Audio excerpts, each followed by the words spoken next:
Officers of the Council, ladies and gentlemen, please be upstanding and welcome His Worship, the Mayor of Nuneaton and Bedworth, Councillor Martin Walsh.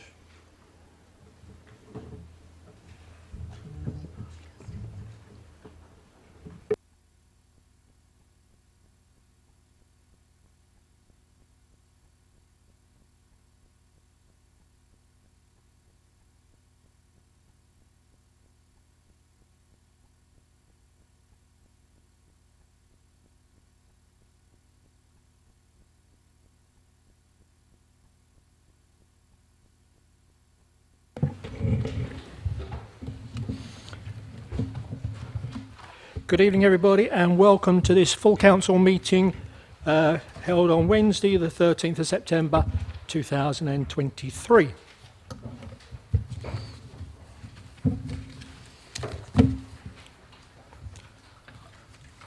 We are not expecting a fire drill, but if the alarm should occur, will you please leave the building as quickly and as quietly as possible via the entrances you came in, those marked with the appropriate fire exit signs, and please will you congregate across the road outside the Lloyds Bank building. Thank you.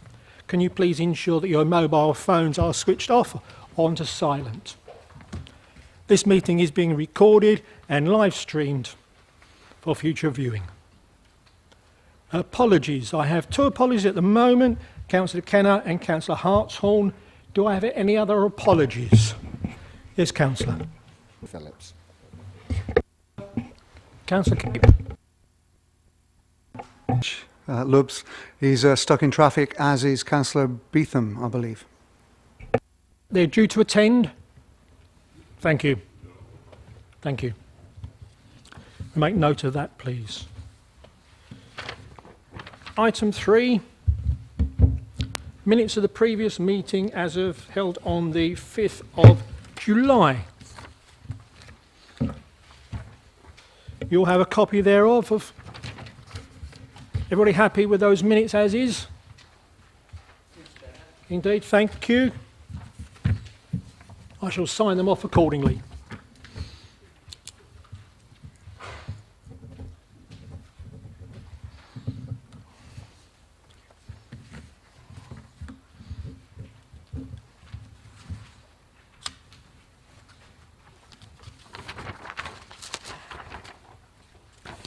Item 4, declarations of interest. Do we have it? Yes, Councillor. The history has changed, and I have notified the council, but I noted it hasn't been updated yet. Indeed, thank you, Councillor. Been appointed Director of the Holy Spirit Academy of Schools. Beyond what's written in the schedule. Okay, thank you very much. Announcements, item 4, announcements. Couple myself, I would like to take this opportunity to thank a very good friend of mine and fellow Bedworth councillor, Councillor Brown, for finishing his cycle route of 50 miles in quite a reasonable time, I imagine, but more importantly, raising a phenomenal sum of in excess of £1,400 for my charity. And I greatly thank him for doing that and everybody who obviously supported him in so doing.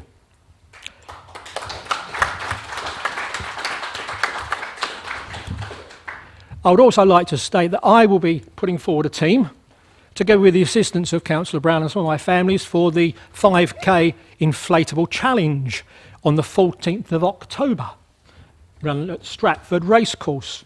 I have interest from Councillor Markham, who's putting her hand forward, and hopefully Councillor Baxter Payne even, possibly. Anybody else, if they wish to put a team together, again in aid of support for my charity. If not, I will be putting out obviously a GoFund page, etc., for sponsorship and so on. I thank you very much indeed. I have no other announcements to make, in which case we'll move on to item 6, which is public participation. Okay. We have received a question from Mr Sam Margrave. He's not in the gallery. No. That will be noted. It has been passed around to every member. Mr Margrave will receive a written response as appropriate. Question number 2, Mrs Michelle Condacor. Thank you. Many towns have permanent COVID memorials in areas such as parks. The council is planning extensive works to the destination parks in both the towns and the borough. Is the council still considering plans to have a suitable memorial in the borough to those who lost their lives from the pandemic? Thank you, Mrs Condacor. Councillor Wilson. Her question. The plans are still developing for Riversley Park and Miners Park as we work to refurbish and upgrade them as we go along, which is ably being led by Councillor Guttridge in charge of the Parks Department. He will review the situation as and when, because obviously we do have a budget to stick to, and to see whether it is possible to get it within budget. I'm sure Mrs Condacor and other councillors are aware that the economic situation is challenging for everyone at present, and there are cost pressures on every single project across the country, so we have to be as responsible as we possibly can, but where it is possible we will endeavour to do so, Mr Mayor.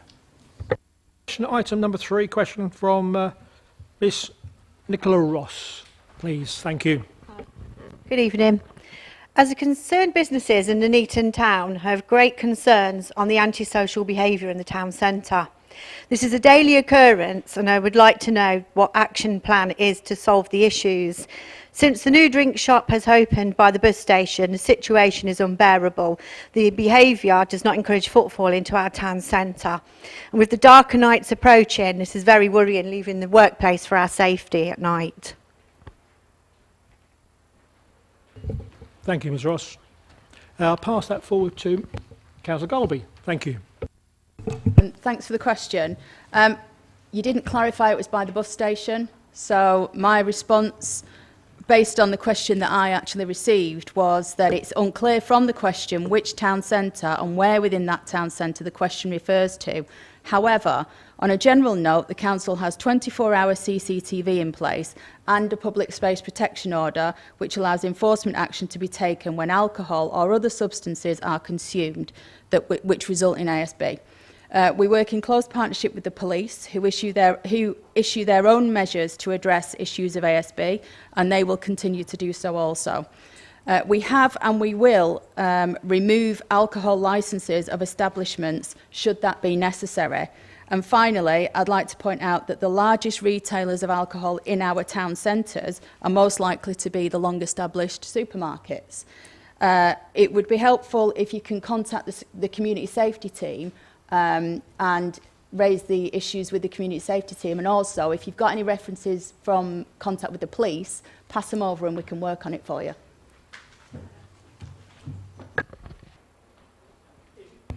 Is it on the same Yes. basis? Thank Yes. you. Yes. Have we got recordings of any arrests on the antisocial behaviour within the Ring Road this year, and has that progressively got worse as the year's gone on? Police issue, you'd have to actually ask them on their arrest record for that. Moving forward, item 7, questions by members. I got Councillor Evans. Can I ask the leader of the council if he will confirm that this council will continue to be a pro-motorist council for as long as the Conservatives remain in control? And the short answer is yes. It is, whether people like it or not, it is a fact of life that many people, not only within our borough but across the country, rely on the car to do their daily activities, whether that be going to work, going to shop, going into the town centres, etc. And we cannot ignore the fact that actually our town centres rely heavily for their business and trade, and indeed the market traders, Mr Mayor, for people coming in who come in by car. It is an inconvenient truth to some, Mr Mayor, but it is the truth nevertheless. So wherever possible, Mr Mayor, we will endeavour to be as pro-business, which actually means being pro-motorist, as we can be in this council. Where do people think that the shops and traders and businesses within our town centres and indeed other commercial estates within Nuneaton and Bedworth get their goods. They arrive by car, by van, by lorry, etc. Without those things, we have no business. Without a business, we have no economy, Mr Mayor. And without an economy, more importantly, our residents have no jobs. So yes, Mr Mayor, we will continue to protect and incentivise people to come into our town centres so that we can breathe life into our economies moving into the future. Have a supplementary first. Is that correct? Thank you, Councillor Evans. For his comprehensive response. We know that there's an ongoing war against the motorist, and we also know that several Labour city councils have been instructed by the Labour leadership to start introducing ultra-low emission zones. We've seen this in Birmingham, Glasgow and now London. So my supplementary question to the Leader of the Council is this. Should Labour-controlled Coventry City Council decide to introduce an ultra-low emission zone in Coventry, which would see Bedworth residents having to pay money to enter the boundary of the city, will the Leader of the Council use every single weapon in his arsenal to put a fight against that? I don't think Councillor Duggins, who is the Labour leader of Coventry City Council, will pay me much attention. In fact, I don't think he likes me very much, to be honest, but he would be the latest in a long queue, Mr Mayor. But Councillor Evans is absolutely right. An ultra-low emission zone is a tax on homeowners, it is a tax on businesses, it is a tax on shoppers, it is a tax on jobs. And that is why, ultimately, residents up and down the country are up in arms about it, and we will not support it, whether it be in Coventry or in Warwickshire, Mr Mayor. And whatever representations we can make to Labour Coventry, then we will do so. But of course, my ultimate message to the residents of Coventry would be, if you don't want an ultra-low emission zone in Coventry, and also to the residents of Bedworth actually, vote Conservative, because we will protect those jobs, businesses and homeowners. Like this issue referred to a scrutiny committee, because not a single party is anti-motorist, and the UL, whatever it's called, in London was introduced by Boris Johnson. So I think this does need talking about in a scrutiny committee. So can I move this is referred to a scrutiny committee? Thank you.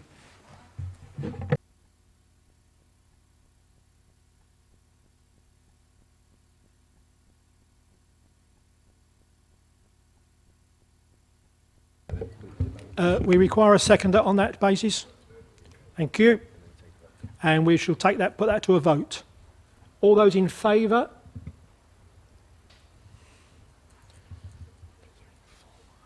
Those against?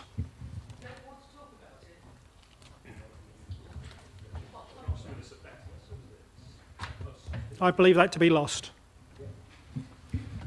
Thank you. Second question. Councillor Hughes. Whether he agrees... Sorry? One question there. Right, OK. So, item 2, we have a question from yourself, Councillor Condacore. I've been very concerned by the current administration's reckless capital programme since you took control. It seems the Bedworth Physical Activity Centre is still millions of pounds underfunded, even if we get the full Section 106 payments from developments such as Bedworth Woodlands. Can the Cabinet member explain how the Council is going to pay all the required interest costs on the £20 million hotel, the interest costs on the unfunded part of the Physical Activity Centre, the interest payments on the rest of the planned redevelopments like the cinema, until each project can realistically cover its own costs? Thank you, Mr Mayor.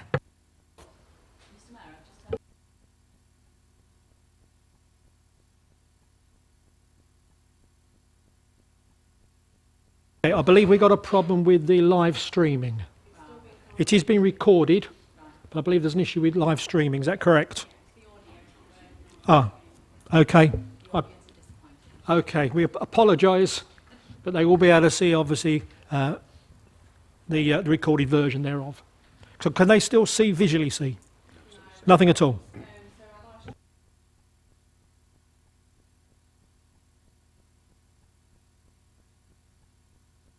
Okay, thank you very much indeed for that, and apologies.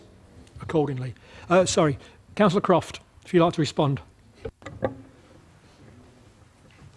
Thank you very much, Mr. Mayor. I'm very sorry to disappoint our public.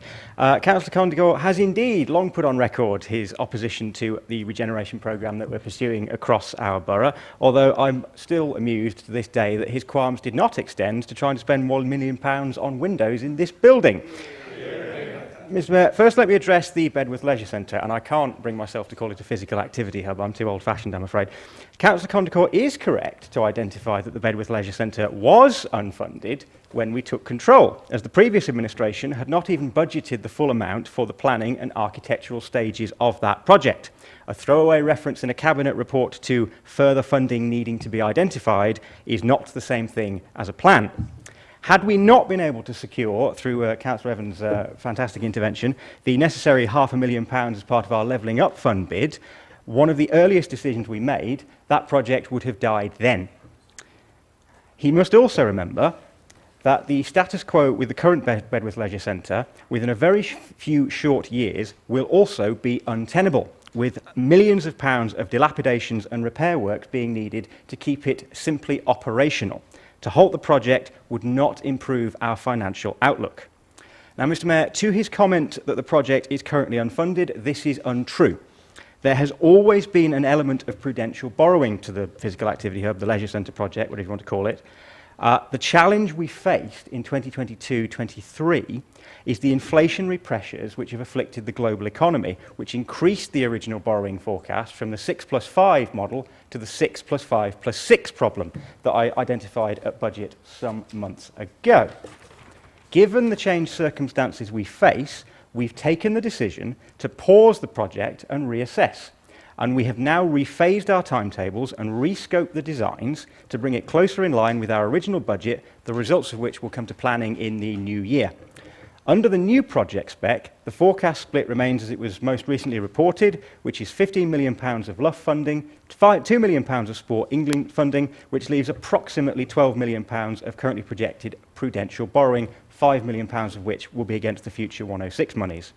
We do not forecast that the Leisure Centre project will require borrowing until late next year, so will not take place in the current interest rate environment. We will also capitalise the interest rate in the first year, the interest payments in the first year on this and all of our projects to further reduce the impact on the general fund. The project, once completed, will go out to a contractor to manage along with the Pingles, and this is expected to bring in an income to offset the borrowing costs in future years once the project is live. Mr. Mayor, in terms of the Grayson Place project, the funding profile is not altered at Abbey Street. We are still at phase 1, and that is all we are expecting to do in 2023-24, with phase 2 still yet to be tendered. Grant funding from the Towns Fund, the Future High Street Fund, Warwickshire County Council, the West Midlands Combined Authority, totalling £16.1 million, has already been secured and will be used first before we go out to borrow. Capital seats of approximately £224,000 and internal borrowing, which is where we borrow from our own reserves and cash balances rather than going to an external lender where we'd have to pay interest, have been used to fund the project up to the end of this financial year. The remaining balance is currently due to be funded by external borrowing, but it will not all be borrowed at once, and that is subject to the tender process that we are undergoing for the next phase of the project. Now, Mr. Mayor, because of the inflationary and the supply situation I referred to a moment ago, several of our regeneration and capital projects are not now scheduled to start or complete in this financial year, which has reduced our capital cost of regeneration for 2023-24. And given that slippage in capital projects, due to the economic situation, we are taking the opportunity to conduct a thorough review on the affordability and viability of our capital projects and regeneration schemes. And as part of this review, we are examining the potential of the government's new Pathfinder project, which will allow us to move funds between projects because it was quite a restrictive set of grants that we'd had before. And we are having continual conversations with the West Midlands Combined Authority, DLUC, Sport England, etc., in the aim of getting more funding for projects. And I know that conversations have been had with ministers and with government departments at the very highest level. Now, I want to reaffirm, Mr. Mayor, that we will not proceed with unviable or unaffordable projects. Neither the Section 151 officer nor myself as finance portfolio holder will approve them, and we will not shrink from any decisions, however unpopular, to make sure that we are financially viable. Regeneration of our borough and the financial viability of our council are the two principles which we will constantly keep in mind, and we will do whatever it takes to achieve those objectives. Thank you very much. Thank you, Councillor Croft. Councillor Condrical. Thank you very much, Mr. Mayor. Councillor Croft obviously misheard me and missed that I said the unfunded part of the cost for the Physical Activity Centre, which I think is the £12 million part. That interest on that would be about £600,000 a year. Can he explain, does that mean it's not going ahead at the moment until we get a government that can control inflation and interest rates? And does it also mean none of the other projects are going to go ahead because you just can't afford all these vanity projects? Is that correct? Thank you. Councillor Condrical. Councillor Croft, do you respond? Thank you very much, Mr. Mayor. I rather feel that Councillor Condrical had his supplementary written before he heard my answer. As I said, we will be capitalising the interest in the first year, and we will be examining the rate of repayment as we come to the general fund budgeting process at the time. But we are not anticipating borrowing until the end of next year at the very earliest. So I struggle to see his point there. Thank you, Councillor Croft. Councillor Wright, we have a question from yourself. Mr. Mayor, with regard to the former Woolworth site, which was due to be taken over by Wilko's, can the responsible Cabinet member clarify to the Council what the financial implications of Wilko's collapse are likely to be? Thank you. Thank you, Councillor Wright. Councillor Wilson. Thank you, Mr. Mayor. I think first and foremost what we have to recognise is the human cost of the collapse of Wilko's, that we have a number of residents across our borough who are at risk, and I think we've all seen in the news, Mr. Mayor, how the situation has been ever-changing, and I think our thoughts would all go out to the members of staff who are living in greatly uncertain times at the moment, and their priority will be on securing their future and their livelihood and being able to keep everything, the basics, going. As I said a moment ago, it is an ever-changing situation, and as I highlighted to the Chief Exec today, just before Council, it flashed up on my phone, actually, whilst I was at work, that apparently, I think it's the Range, have submitted a £5 million bid to purchase the Wilko's brand, and what that actually means, we do not yet know. It's news which has come out today, Mr. Mayor.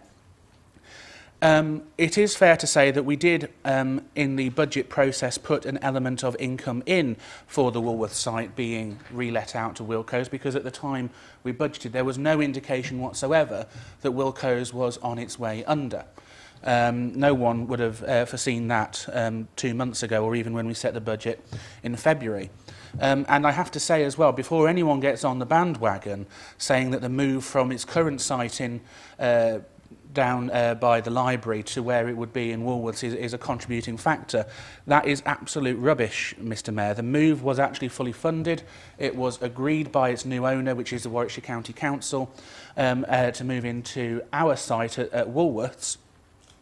And so all the fit-out and refurbishment costs would have been borne as part of that process. So they would have actually had a better site, I would have said, at Woolworths, right in the heart of the town centre than rather than on the periphery, which would have actually improved their business model here in Nuneaton, Mr. Mayor.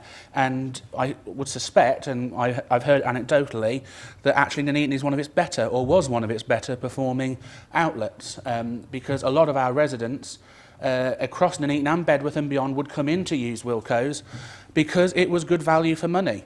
And lots of our residents would need that, particularly in these difficult times that we are facing due to the global economic situation. So we will be maintaining a watching brief on this, Mr. Mayor, because obviously I don't have a crystal ball, I don't know what's going to happen. But as soon as we had the news that Wilko's was going under, myself and Councillor Croft, as the responsible portfolio holders, were in discussions with the Strategic Director for Economy and Transformation, Mr. Shardlow, to get in touch with the administrators to see what the implications would be and whether we could get any information out on that. To date, there has been very little information coming out, but it is a fast-changing situation, Mr Mayor. So as soon as we know anything else, we will try and factor that into the budgetary position and also try and see what that means for the wider town centre, because it is an ecology in our town centre that having good shops helps bring people in, and having good markets helps bring people in, and the two will cross over.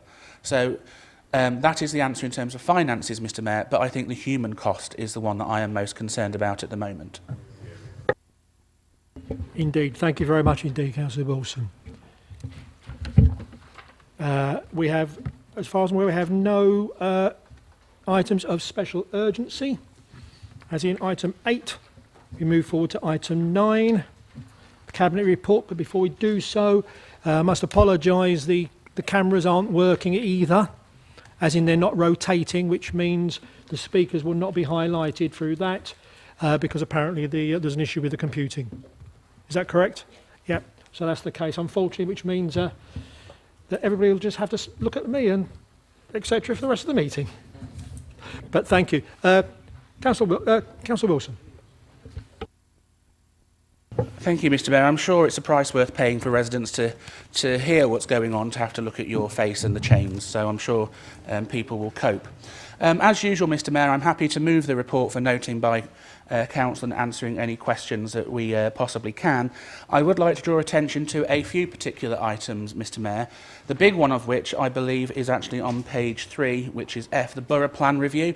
And I have to congratulate Councillor Smith for pushing the team in planning since he took control to get the review to the position that we are in now, because the inspector told us in 2019 that we should have had a review by 2021. Nothing was done by the former administration to actually get that review underway, and we have had to get that done since we took control in 2021 from a standing start. So to get it to a position where we're actually ready to almost take it to the inspector and have the final consultation, I think is a mammoth achievement, Mr Mayor. And we also have on the report that we have the new pilot, as Councillor Croft alluded to, from DLUC, which is on page 5 at item 3A, which puts us in the Pathfinder project. We are only one of 10 authorities, Mr Mayor, where we have actually had funding under all the first 3 levelling up schemes, and this gives us greater flexibility to move money around between projects depending on whether we keep them going because they are still viable, or whether we move them to projects which have a greater strategic importance for the areas that we're trying to do. And actually that would save an awful lot of time, Mr Mayor, because it is, I have to say, quite a torturous process to get any amendments through DLUC, even for the slightest, smallest thing, and this will give us, from memory, up to a 30% flexibility to be able to move funds around between different projects. We also have the fact that we are now in a position to take the physical activity hub through to the next step. Despite all the naysayers, we have looked very hard and very carefully, and officers and cabinet members have literally sweated tears over this to try and get this over the line. It's not completely there yet, but it is moving forwards at a pace which myself and Councillor Markham are looking forward to, and hopefully residents will start to see some movement in the coming months. We also have, unfortunately, it has to be said, the budget monitoring reports. We are still experiencing the effects of the global economic inflation crisis. As I have said many a time, and Councillor Croft has said many a time, but we make no apologies for it, we are not immune. Everyone is feeling the effects and the pinches of inflation, and that means, just like every other household across the country, we are having to re-examine our budgets and cut our coat according to our cloth, which we will continue to do, Mr Mayor, in the interest of residents, so that we can continue to deliver those frontline services which residents depend on, which are absolutely essential, Mr Mayor. Thank you, Councillor Wilson. Do I have a second of that, please? Thank you, Councillor Golby. Any questions? Councillor Condacor. Thank you, Mr Mayor. I've got quite a lot, but I'll take them one at a time if that's easiest. The first one's the Bedworth Civic Hall update, which actually happened twice, once on page 2 and once on page 4. If I could ask Councillor Markham to clarify why the council put a press release out saying the bidding process secured a 25-year future for the Civic Hall, when the actual heads of terms actually offered the bidders just 10 years secure lease, with an option possibly of going to 20 years if you hadn't demolished it. So I notified Councillor Markham at the time. I had a question over the length and why it was a disparity, but I haven't had a reply. So thank you, Chair. Thank you. Councillor Markham, would you like to respond? Yeah, thank you. Thanks for the question. The reason it was left in was because it's up to the applicants to try and negotiate that lease. So it's up to them if they want to negotiate a 25-year. If it's capable by us, we'll do it. But that's why it was left in and not removed. You, Councillor Markham. You have further questions, Councillor Condacor? Thank you, Mr Mayor. The second one is on the borough plan consultation going out, which I can't remember what page it's on. But it's really important, is for Councillor Smith, that we actually have a better borough plan. And the borough plan that's gone out has a 15% modal shift in it, in all the transport documents. Can Councillor Smith confirm whether the council is going to go for the 15% modal shift, in which case it needs to end its anti-cycling policy, or whether it actually believes that modal shift doesn't work, in which case it needs to revise its transport assessment? So Councillor Smith, if you could clarify whether the council is for the 15% modal shift or against in the borough plan. Thank you. Thank you, Councillor. Councillor Smith, would like to respond? Yes, thank you. Thanks for the question. We are for modal shift, but we are not responsible for all of the highways. That will be down to Warwick County Council. So, as a policy in our borough plan, we will state that we are going for that modal shift, but the delivery of it won't necessarily be in our hands. Thank you, Councillor. Was there any other questions, Councillor Condacor? Thank you, Mr Mayor. The other question I had was for the housing portfolio holder. We increased the garage rents, and you've got your HRA outturn on page 3. What impact has hiking the garage rates for residents in Wellington had, or not just Wellington, but places like Wellington? Because I believe your income for garages has actually decreased when you increase the rent. So if the Cabinet member could explain what's happening with the garages and if she's going to reverse the hiking rents that's actually caused a reduction in income. Thank you. Thank you, Councillor Condacor. Councillor Golby. Thank you. I clarified this at the time. It's actually a backward-looking report. So the report that was in the Cabinet papers was from before we actually changed the costings. So if you want the numbers, I can get accurate numbers sent to you up to date. But the ones that you're referring to, actually, the garage charges hadn't been changed before that report, the time frame that the report is reflective of. Thank you. Was it another question? Thank you, Mr Mayor. This is actually, the leader just mentioned this, the flexibility to flex between projects, which Councillor Wilson said was a great thing in order to move projects forward.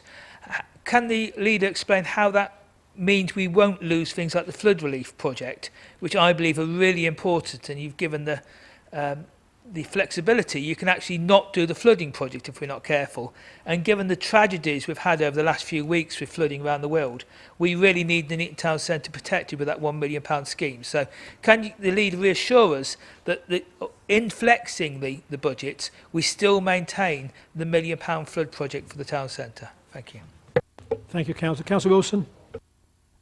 Thank you very much, Mr Mayor. I'm afraid I'm about to disappoint Councillor Condacor because the flood alleviation scheme has been decommissioned, because the money that was set aside, £1 million, actually works out that it will not provide the flood alleviation measures that would be necessary to completely remove the town centre from the extreme flood zones, and this has been the case for some time. So that money has been reallocated to other regeneration projects, and I'll say why, Mr Mayor, because when we've had the modelling come back, it actually forecasts that all the other tinkering around which has been suggested won't actually alleviate the problems we were going to face. The solution which has come back from the experts is to build a new reservoir. And the site which was identified for a potential new reservoir was Whittleford Park. So we face, even if we could find the funding, Mr Mayor, which would be in excess of £10 million, I would guess, but at this point in time, because we were given a figure of about 9 million about a year ago when it was first mooted, we would lose one of our new destination parks in Whittleford Park and a service which a lot of the residents of Stockingford, Galley Common, Camp Hill all rely on as a vital local service.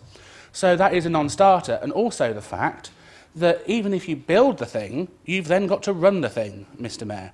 That would put an intolerable pressure on the general fund to run a reservoir as it needs to be run moving forwards.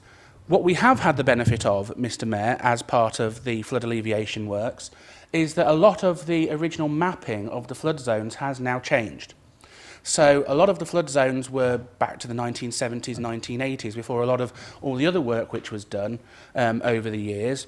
And a lot of the insurance companies have been relying on those outdated maps. And we have now seen that a number of those areas which were at risk are no longer at risk or have moved from high risk to manageable risk. This means that their insurance premiums and ability to even get insurance is now significantly improved by the work that we have done. So we have to prioritise what we can do. Mr. Mayor, and as Councillor Croft said, we can't just throw money at a situation. £1 million would be, ironically enough, a drop in the ocean compared to what we actually need to do to get that reservoir, and we can actually direct that money to things which have a tangible benefit to the residents of Nuneaton and Bedworth in the other regeneration projects to get over the inflationary pressures we are facing, because if we don't, we would have to borrow that money, and Councillor Condaclaw is already throwing scorn at us for trying to borrow money to regenerate projects and areas of our towns, Mr. Mayor. So he can't have it both ways. We either put the money to the area of greatest need, or we fritter it away down the drain to something which won't work in the end. So I think we have made the most sensible, logical and productive decision we can. Thank you. Thank you. I think this might be the last one, Mr. Mayor. On page 7, this is capital monitoring, which we'll talk about later. I assume it's Councillor Croft said, the capital project is currently fully funded in its present form. Can Councillor Croft explicitly say which things are in that current form, i.e. cinema, activity centre, bridge to living? Thank you. Thank you, Councillor Condor. Councillor Croft, please. Thank you very much, Mr. Mayor. I rather think Councillor Condaclaw is putting the cart before the horse. I have just told him that we are reviewing the capital programme and will be presenting an updated capital programme as it is. And I'm not going to sort of, on the hoof, make commitments as to which projects will be amended or altered or whatnot. So I'm going to refer him to the change we will bring when we have made that assessment, and then we have made our decision as what we're going to bring forward for Council's approval. Thank you, Councillor Croft. Is there any other questions from members? No, I see no more questions. Thank you very much. We move forward to item number 10. Recommendations from the Cabinet and any other committees. Okay, bear with me. So we have item 10A, Employment Code of Conduct, recommended changes by the external auditor. Pass that on to Councillor Baxter Payne, please. Thank you, Mr. Mayor. I'm happy to move these recommendations. The recommendations come from the External Auditor's report presented to the Audit and Standards Committee on the 31st of January this year. It was noted by the external auditors that a review was taken part around the governance arrangements for managing gifts and hospitality of members of staff. The recommendation is that this be changed. An essential register of these declarations of interest be held by the Council and published on the Council's website. This is a review by the external auditors, so I'm happy to move this recommendation as I believe that the external auditors are best placed to recommend how we govern it moving forward.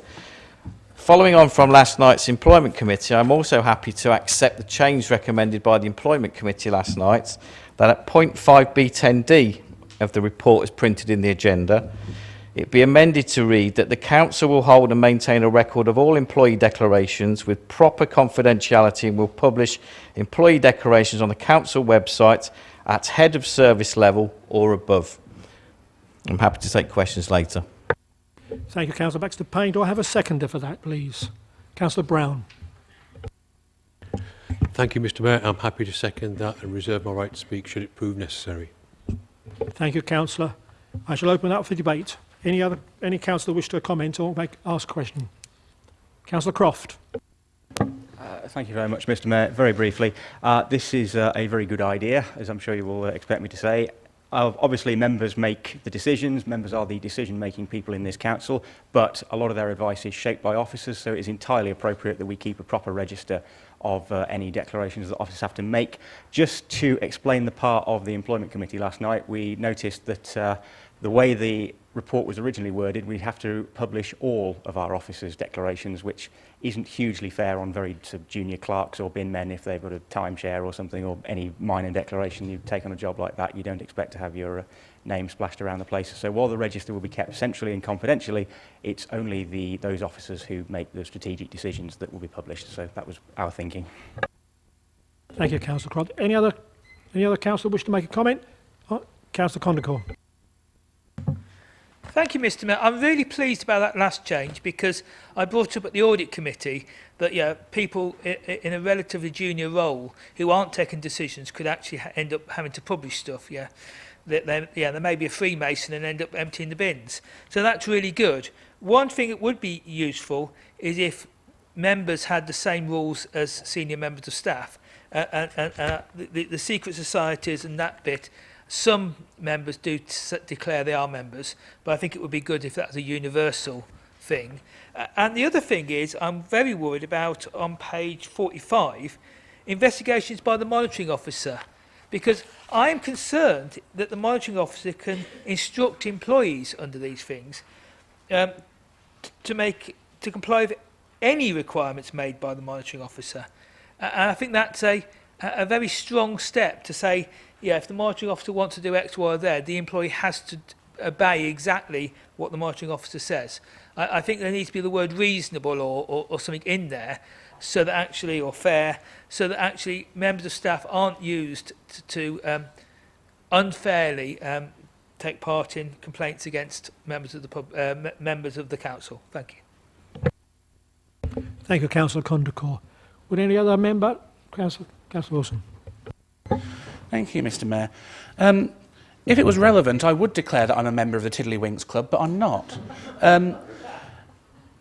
How far do we take this, Mr. Mayor? I mean, people are entitled to have a private life. Outside of this chamber, we are private individuals. We have the right to be a member of any club we want, so long as it is legal, it doesn't hurt anyone, it doesn't break any laws, and people are quite capable of making a reasonable, rational decision on their own without being instructed by some higher power, the Grand Wizard, the Grand Moff, whoever. I'm pretty sure they are able to do that without a secret handshake, Mr. Mayor. So yet again, Councillor Condacor is trying to set hares racing and chasing shadows where nothing exists. In terms of the monitoring officer would only usually instruct anyone if it was a legal requirement to do so as part of their monitoring officer duties. Instructing someone to do something in that vein would not have anything to do with a complaint against a member. That is quite rightly kept at a senior level by the monitoring officer, the independent members who have to look at these things, and then the respective standards committee hearing if necessary. So yet again, we are seeing these shadows being created in the dark, Mr. Mayor, to frighten people where actually nothing is going wrong. And that is what we need to get across, Mr. Mayor, to the public, that this is just yet again another attempt at the politics of fear to frighten people to believe in the boogeyman where it isn't there. The reforms that we have before us are eminently sensible and there is no reason not to support them. What secret clubs is he a member of, Mr. Mayor? I don't know, because it's a secret. Thank you, Councillor Wilson. Any other questions? Councillor Brown, would you like to speak on the matter? Thank you, Mr. Mayor. I have nothing further to add. I think Councillor Wilson sums it very well. Thank you. Thank you, Councillor Brown. Councillor Baxter Payne? In which case I shall take that to a vote. All in favour? Against? Yes, indeed. Abstention? Abstentions? In which case that is carried. Thank you.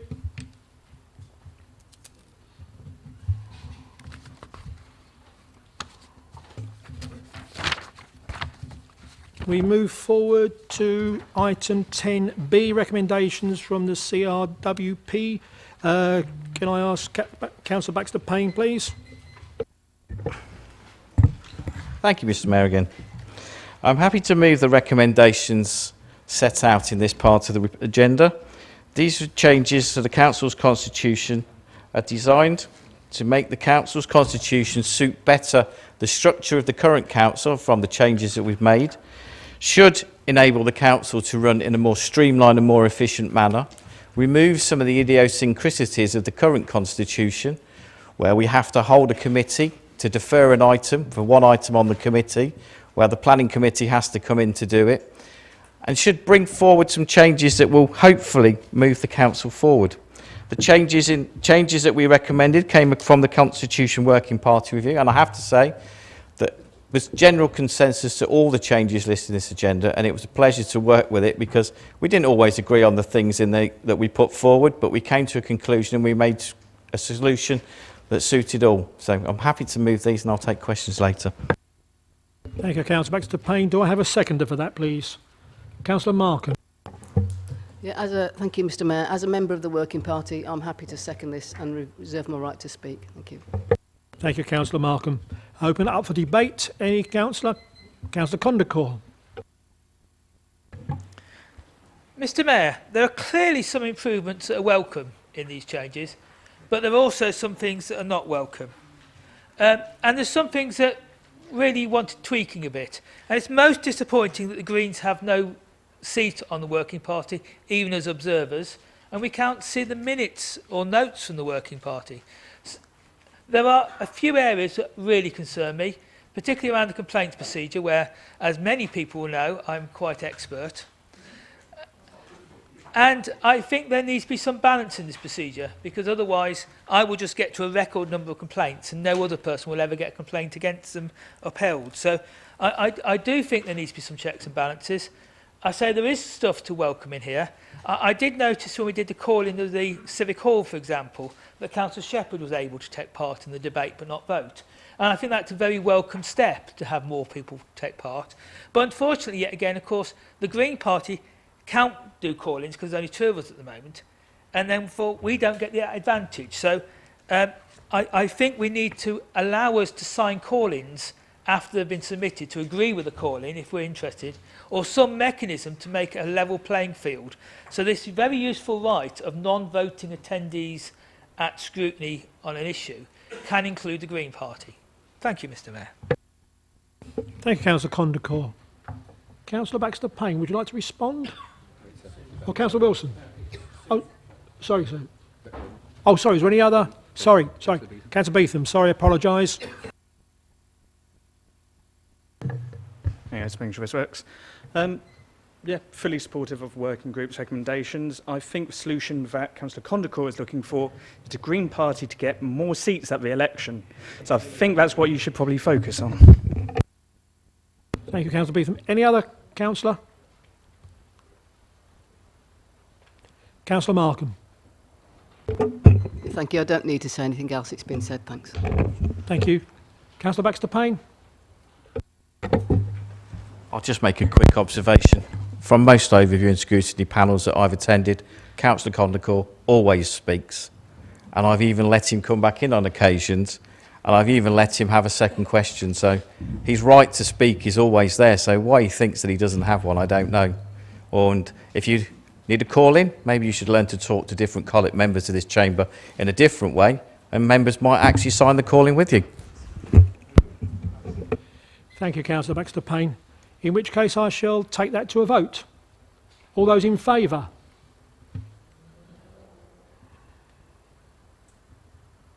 Thank you. Those against? Indeed. Any abstentions? In which case that is carried. Thank you. We move forward to item 10C, Statement of Community Involvement. And I move that forward to Councillor Smith. Thank you, Mr. Mayor. The Statement of Community Involvement, or SCI as I'll refer to it, sets out how we consult whilst preparing and revising planning policy documents, as well as how we consult on planning applications. A full comprehensive review of this document has not been carried out since 2010, so to make sure all legislative requirements are being met, the SCI has now undergone a full review. The main changes to the SCI are that it's been reordered to clearly set out the consultation process stage by stage. Also, all the regulations have now been set out in plain English so that our requirements are clear for everyone to read. In addition to the main changes, new sections have also been added setting out how we'll consult on applications for listed buildings and applications affecting the setting of listed buildings.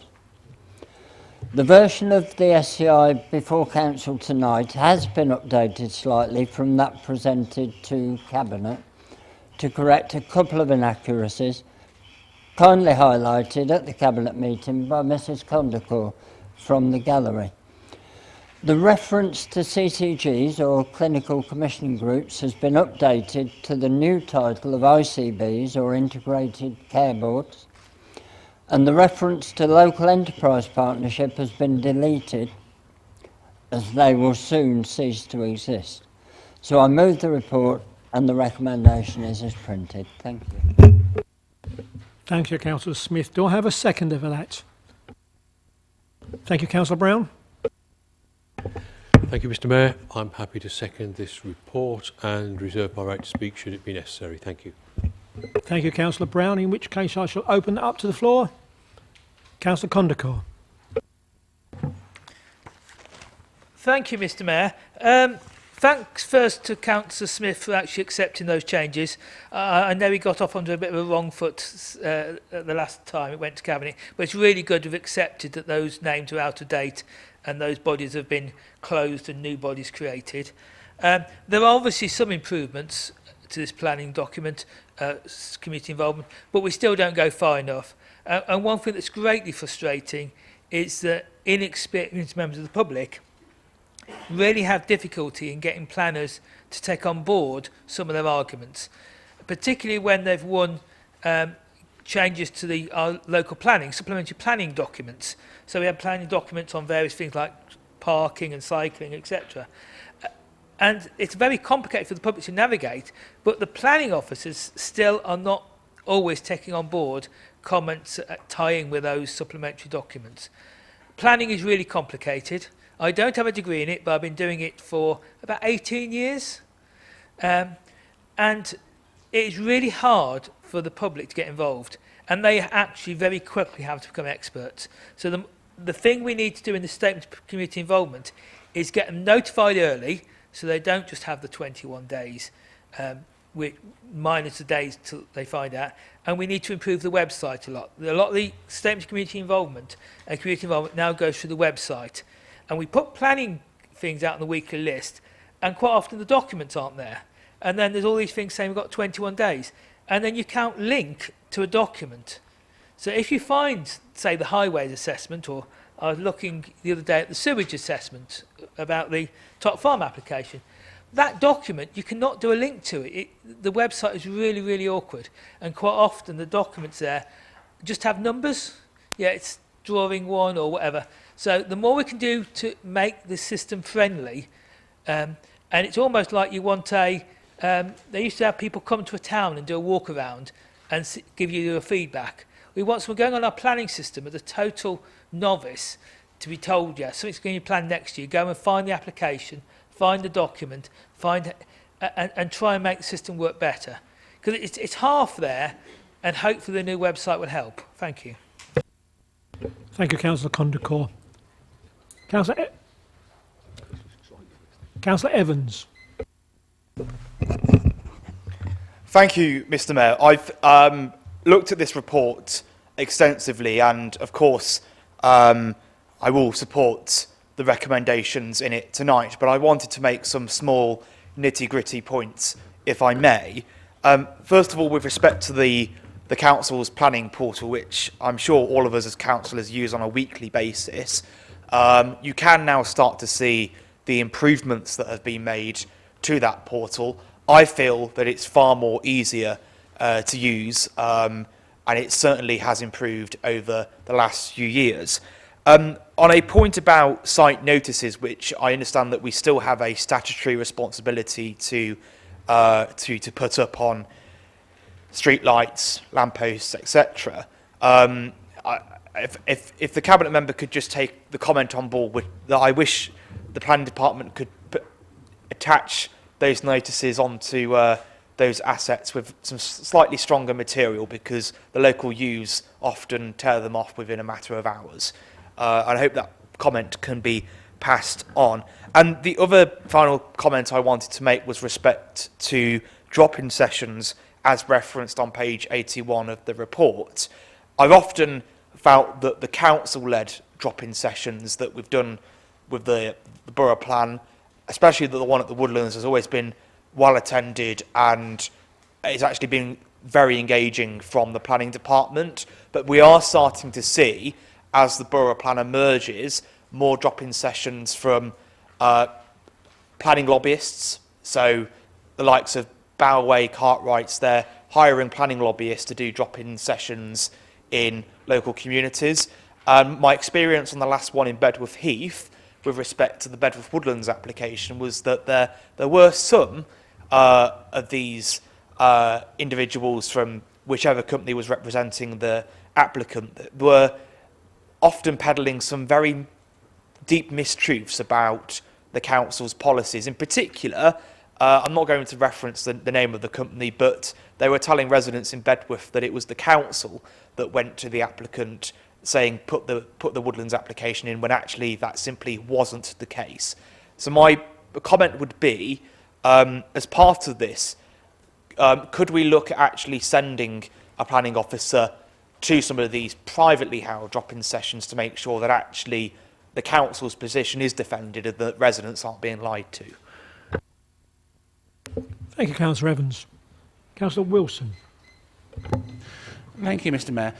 I think this is an occasion where I will have some sympathy with Councillor Condacourt, because he is right. The website is internally difficult to actually try and navigate at times. I think all of us as councillors have experienced that, and that is precisely why we're taking this opportunity to, as we are having an enforced refresh, because our previous provider is no longer going to provide it for us, and as Councillor Condacourt will have seen from various cabinet papers, because it is a spend pressure, much to the annoyance of my friend, the portfolio holder for finance, we are having discussions with officers to see how we can make it as click-friendly as possible. So rather than having to click 10 times to try and find something, if we can try and make it as intuitive as possible. And I'm not saying it will be perfect, because no website is ever perfect. We will do so. And I do also have sympathy about the planning portal, because I remember Councillor Evans many years ago, when we were in opposition, lamenting, complaining and demanding actually that there were some amendments to the new software which was brought in under the previous administration, because I do agree it can be difficult to try and find an application, then put the number in, then, as Councillor Condacourt says, actually get the documents that you want or link to the documents. That has proved frustrating for myself as a local ward member, and I'm sure other members have encountered that at times. If it is possible to do so as part of the website refresh, we will make every endeavour to do so. I can't give a cast iron guarantee, Mr. Mayor, because it depends on what the IT is capable of doing, and also, to be quite honest, the amount of cash we have available.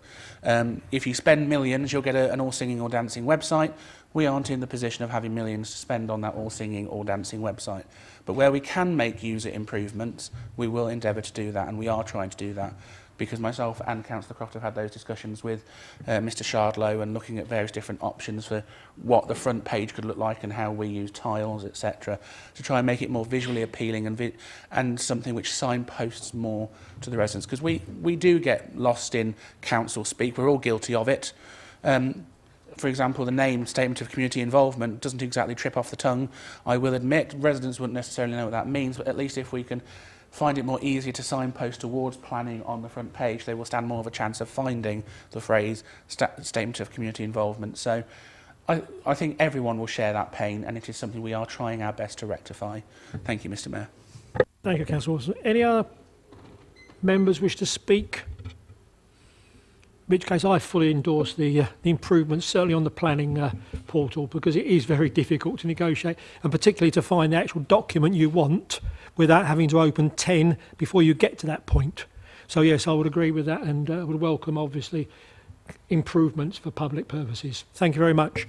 Councillor Brown, do you wish to say any more? Thank you, Mr Mayor. Not really, just to echo many of the things that have already been said about the difficulties of navigating the existing system, and I really look forward to hopefully a much better experience in future. But I entirely welcome this report, the fact that it's refreshed the bodies that we have to deal with and consult with, brought up to date. You know, as I say, many of these had not been looked at for a decade or more, in much the same way as the outside bodies we appoint councillors to, which until recently included charities that no longer exist. Yeah, I can wholeheartedly recommend this. Thank you. Thank you, Councillor Brown. Councillor Smith. Yes, thank you, Mr Mayor. A couple of things. Councillor Condacourt is actually quite right. Planning is complex, very difficult for residents to understand. But I can assure you that any residents' submissions are looked at in detail, they are taken account of, and we have a record of how they're responded to within the plan. In fact, we didn't have to, but we ran an extra consultation on the borough plan specifically so we could look at residents' views and take them into account. And it has helped shape the plan as it's developed. I think Councillor Wilson's pretty much covered the website, but within planning we are looking how we can improve what we can do with the current website whilst we wait for things to improve in terms of changing the whole thing. So it is improving. We are making moves to improve. Councillor Evans, thank you for your comment on street furniture. I will pass that on. We will make sure that those signs are fixed fairly firmly. And I do recollect the developer drop-in session that you mentioned. In fact, I was there at the same time as you were, and I stayed for several hours.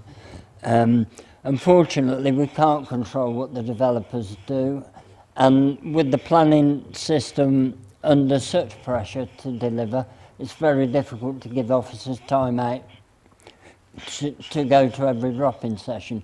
But I personally do attend them where I can, and I do field some of those questions. So, thank you. Thank you, Councillor Smith. In which case I shall move that to a vote. Those in favour? Thank you. Those against? And abstentions? Thank you. That is carried. We move forward to item 10D, the capital outturn for 2022 to 2023. I shall pass that to Councillor Croft. Thank you. Thank you very much, Mr Mayor. This is the first of two capital reports that we'll be bringing to Council this evening. This is the backward-looking report to the previous financial year, which closed at the end of March, and I presented to Cabinet in July. The headline figures on that are that we were underspent last year by 3.8 million on the general fund and 1.5 million on the housing revenue account. The reasons for that we've already touched upon this evening, which is project slippage. The only major overspend that I did want to highlight is that it was on disabled facilities grants, and Mr Mayor, if we are going to overspend somewhere, it ought to be on a worthy cause such as that, and we will reflect that in our budgeting in future. But I have very little to add compared to what I said at Cabinet, and move the report. Thank you very much. Thank you, Councillor Croft. Do I have a seconder for that, please? Thank you, Councillor Golby. In which case, I'll open up to the floor. Councillor Condacor.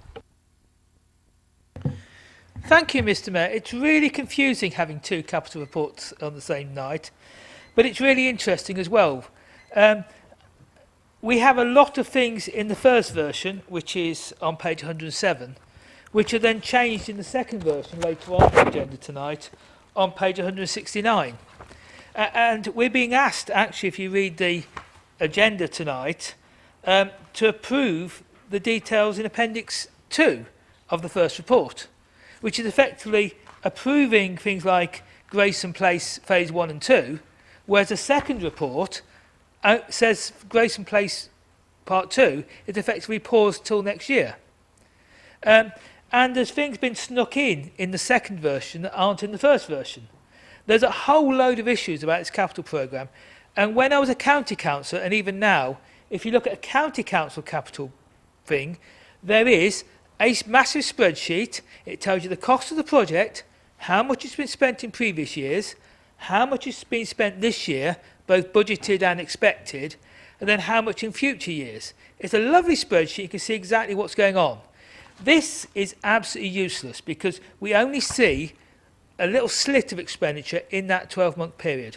And so I want to put an amendment in to what's printed in the agenda. I think on item 10D, we need to change the recommendation to read that the updated capital budget for 2023-24 alongside the latest multi-year capital programme are presented to the next normal or extraordinary council meeting for consideration. And I've asked Kelly to type that out. So that's actually amending what we're being asked to vote on page 5 to actually move this till the next full council, which I think could be an extraordinary one in November, so we can actually have a look at the changes and the items and actually vote on a capital programme that's actually really what we're going to do. Because you're asking us to approve spending money on Grayson Place Part 2, and then later on you're saying we're not spending it. We need clarity, and I think taking this forward to the next meeting and actually having a capital programme that's actually a real capital programme rather than lots of things added, lots of things taken out, would be a lot better. Thank you, Chair. Thank you, Councillor Condacor. I'll give time for the people to, Kelly, to pass around the amendment in the first instance. Do I have any other member wishing to speak at this moment? Seconder. Oh, sorry. Exactly. I need a seconder for that amendment. If you give us opportunity to look at that amendment.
Thank you for that, Councillor Condacor. I will open it up to the floor.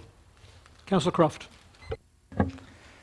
Thank you very much, Mr. Mayor. Councillor Condacor's sense of the absurd has not failed him. Unfortunately, his sense of self-awareness has. It is tedious and it is somewhat absurd that we have to bring the two reports in succession like this. Ideally, the outturn would have come to the July Council. The reason the first report has come to Council is because we have to approve, should Council wish to vote that way, the rollover of the underspends into this financial year. The second report, if we, unfortunately time is linear, is after the end of Q1, allows us to make adjustments in year, and it's unfortunately the reports have come so late. And he talks about the fact that things are very, very difficult to read. They're so difficult to read, Mr. Mayor, that even he found it. So I'm afraid we are not going. I'm certainly not going to vote for this. It is an unfortunate procedural necessity that we have to approve the rollover and then approve amendments in year to the programme. But there it is. That's the way the council works, and I'm afraid if he doesn't like it, he knows what his option is. Thank you, Councillor Croft. Any other comments?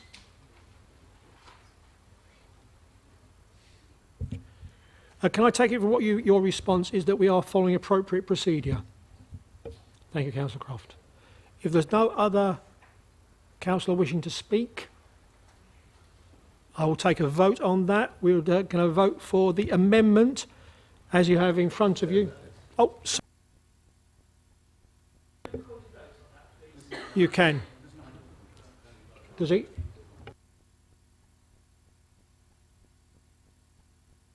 In which case we need 5 people to approve a recorded vote. 1, 2, 3, 4. We'll do it appropriately then.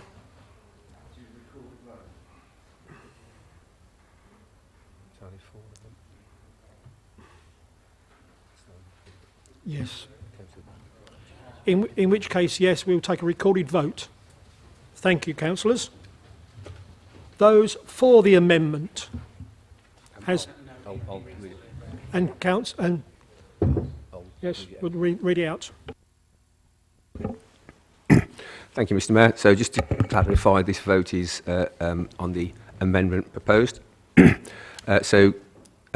Could councillors please indicate whether they're for the amendment, against the amendment, or they wish to abstain when I read out their names? Councillor Baxter Payne. Councillor Beetham. Councillor Brown. Councillor Cape. Councillor Clark. Councillor Cooper. Councillor Coventry Morton. Councillor Croft. Councillor Koretkovich. Councillor Downs. Councillor Evans. Councillor Golby. Councillor Green. Councillor Guttridge. Councillor Hammersley. Councillor Harbison. Councillor Condacor. Councillor Markham. Councillor Morton. Councillor Pandair. Councillor Neil Phillips is apologies. Councillor J Shepherd. Councillor T Shepherd. Councillor Shires. Councillor Singh. Councillor Smith. Councillor M Tromans. Councillor R Tromans. Councillor Walsh. Against. Councillor Watkins. Councillor Wilson. And Councillor Wright. The amendment is lost. That amendment is lost. Shall we go back to the original proposal? In which case I'll take a vote on that. Those for?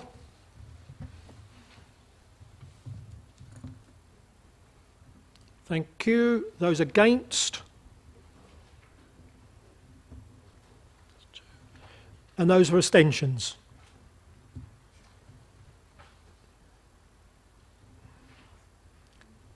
Councillor Watkins? This is on the original proposal.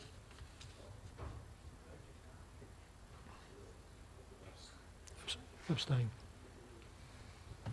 In which case the original proposal is carried. Thank you. We move on to item 10E, the annual Treasury report. Oh, sorry. Mr. Mayor, can I just have some clarification, because a member of the public has left the gallery and there is a camera running. I wondered who was looking after it, please. Do we know is that camera still running? If not, Core. Mr. Mayor, my wife started that camera running, and I will take it down at the end, or one of the public can look after it. But given that the council is not recording this properly, it seemed useful to have a backup copy. Thank you. Councillor Condacott, the council is recording this properly. It is just not being live streamed at this moment in time. And as the member of the public has left the chamber, I'd appreciate if the camera is please turned off. And I'll give you opportunity to do so.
Thank you, Councillor. Yes, Councillor Condacott. Can I have the legal opinion under the Localism Act as to whether I'm allowed to record the rest of the meeting? Thank you. I will check.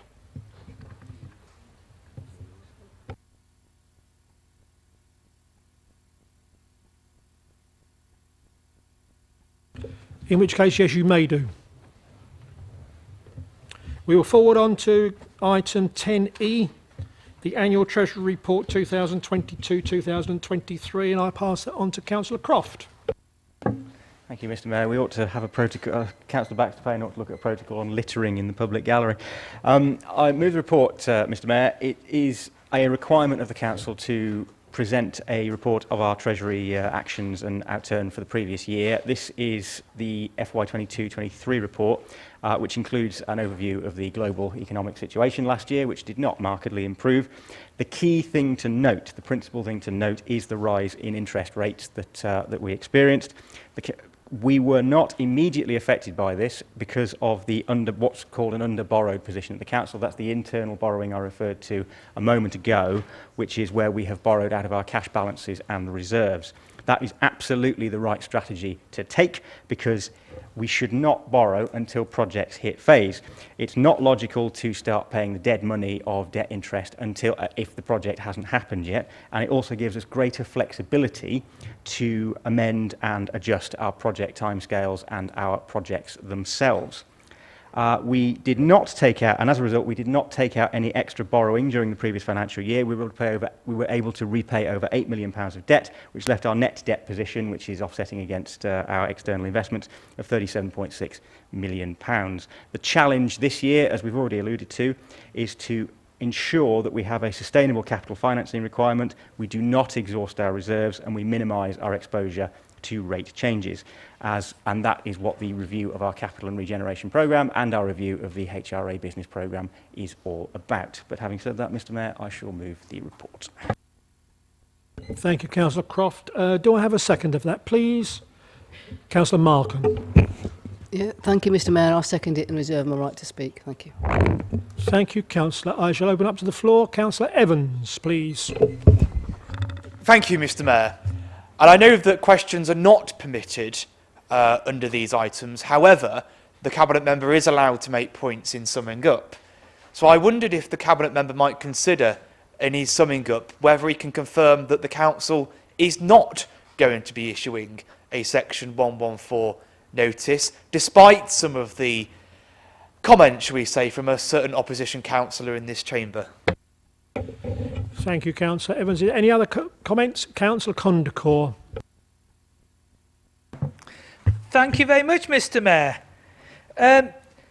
It's very interesting, this underborrowing. It happens quite a lot, and in itself it's not a bad thing if you've got a stable cash flow, because basically, rather than borrow money from a bank or whatever, you use some of your cash flow to actually fund some of the capital projects.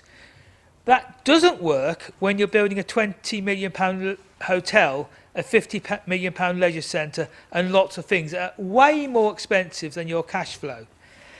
And what has happened is, this council gets provided with money after we put in grant bids or Section 106 monies. For example, £15 million for this leisure centre, which we'll call a leisure centre. I assume the government's given us those 15 million and it sits in our bank accounts. No?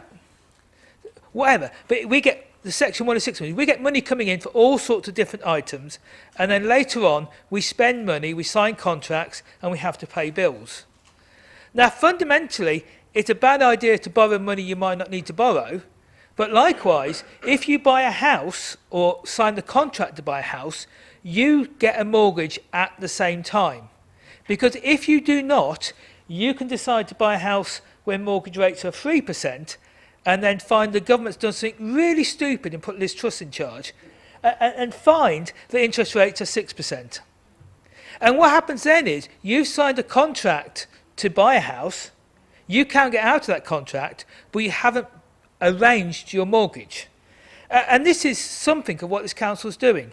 It has got a healthy balance at the moment because it hasn't yet paid the bills for all these things like the hotels and the swimming pools and the bridge to living, etc. But it's started to sign contracts. Yeah, I assume it's now at the point of thinking about signing up for Abbey Street Phase 2.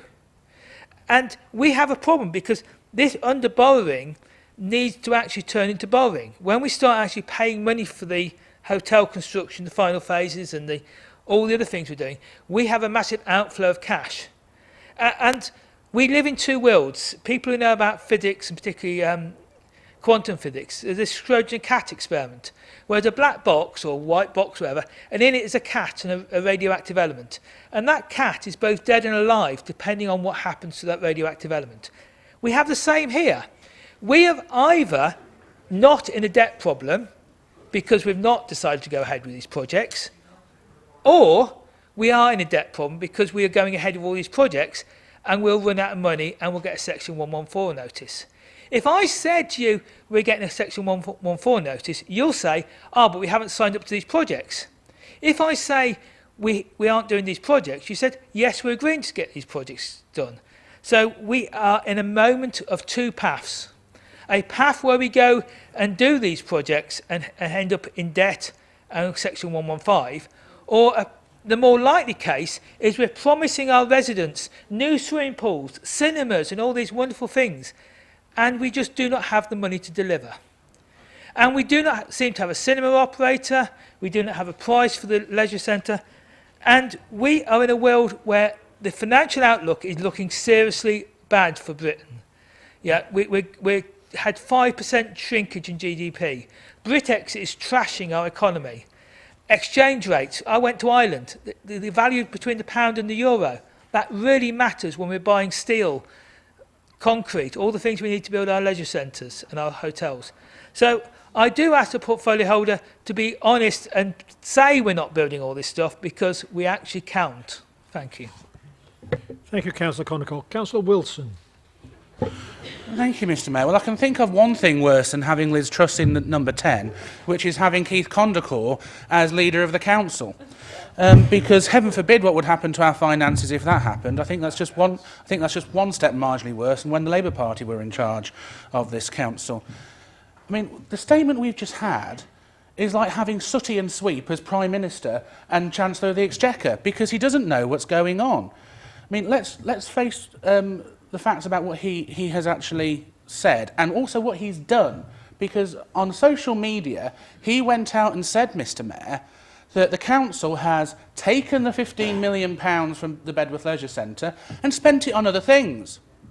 That is A, impossible, because we haven't yet charged DLUC for that work, because we haven't done that work, and B, he is lying to the residents of Bedworth, stirring up, whipping up this surge of hatred going on, when actually he knows full well, because he is actually an intelligent man, he just decides not to use that intelligence in the right way. He prefers to frighten people rather than help people.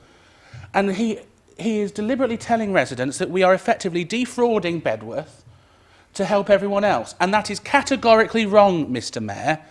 We can only draw down funding from DLUC once we have incurred that spending, and we can provide evidence of that spending. If he thinks any government department is going to give you £15 million without checks and balances, I think he needs to go back into his box with Schrodinger's cat or whoever he thinks he's going to shack up with, because that isn't the case, Mr Mayor. Now, Councillor Croft has set out the position quite clearly. We will borrow the money when we are ready to commit to the project. We will not take out a sum of money and just sit there and hold it until we are ready to do so, because that would be wrong. So his comparison with a mortgage goes completely out the window. When do you take out a mortgage, Mr Mayor? When you actually buy the property. Not if you're thinking about it, not if you're looking. So I went round to look at a house the other week. I didn't like it. It wasn't for me.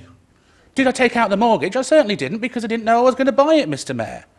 If I take Councillor Condacor's advice, and I suggest no one takes Councillor Condacor's advice, I would be £200,000 in debt and with a house that I don't want, or even worse, without a house and still in £200,000 worth of debt.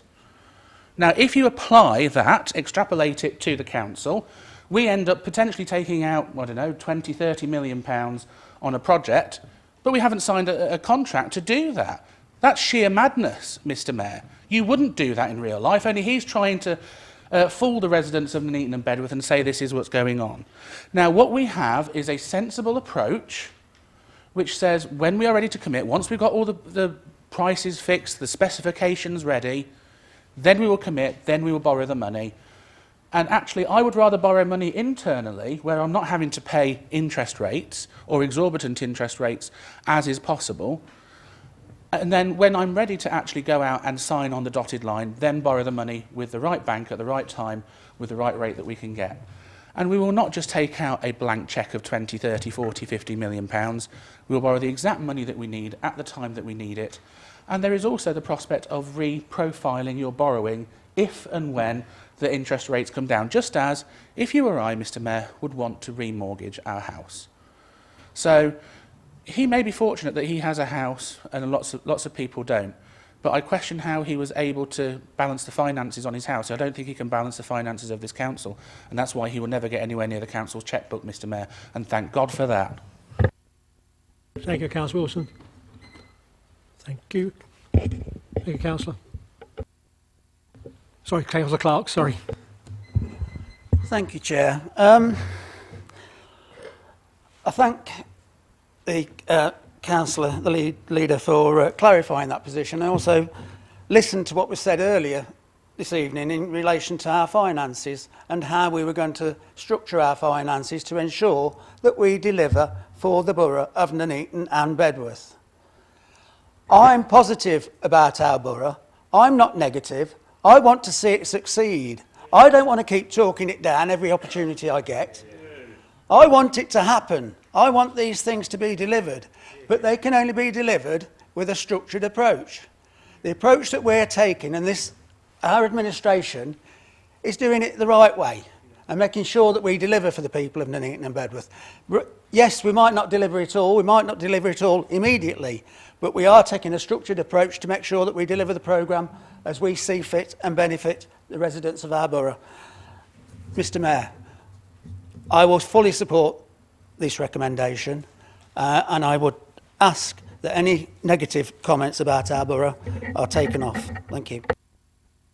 Thank you, Councillor Clark. Councillor Golby. Thank you, Mr Mayor. I just want to join in the conversation. I wasn't really going to say anything, but I have to say that some of the stuff that's been put out on social media is wrong. There was a comment made not that long ago where Councillor Condacor posted something along the lines of people lie in the run-up to elections. And I can only suggest he must have been talking about himself. So I want to send a message out to the people of Nuneaton and Bedworth that we do want to improve what's going on in our town. But as has already been said, we've got to do it in a structured way. We've seen what's happened in Birmingham, where the 114 notice has been issued because they let the finances run away from themselves. We cannot do that. We will not do that. But we will provide upgrades to the town centres and improvements wherever possible. But it has to be done in a way where it doesn't collapse the whole thing.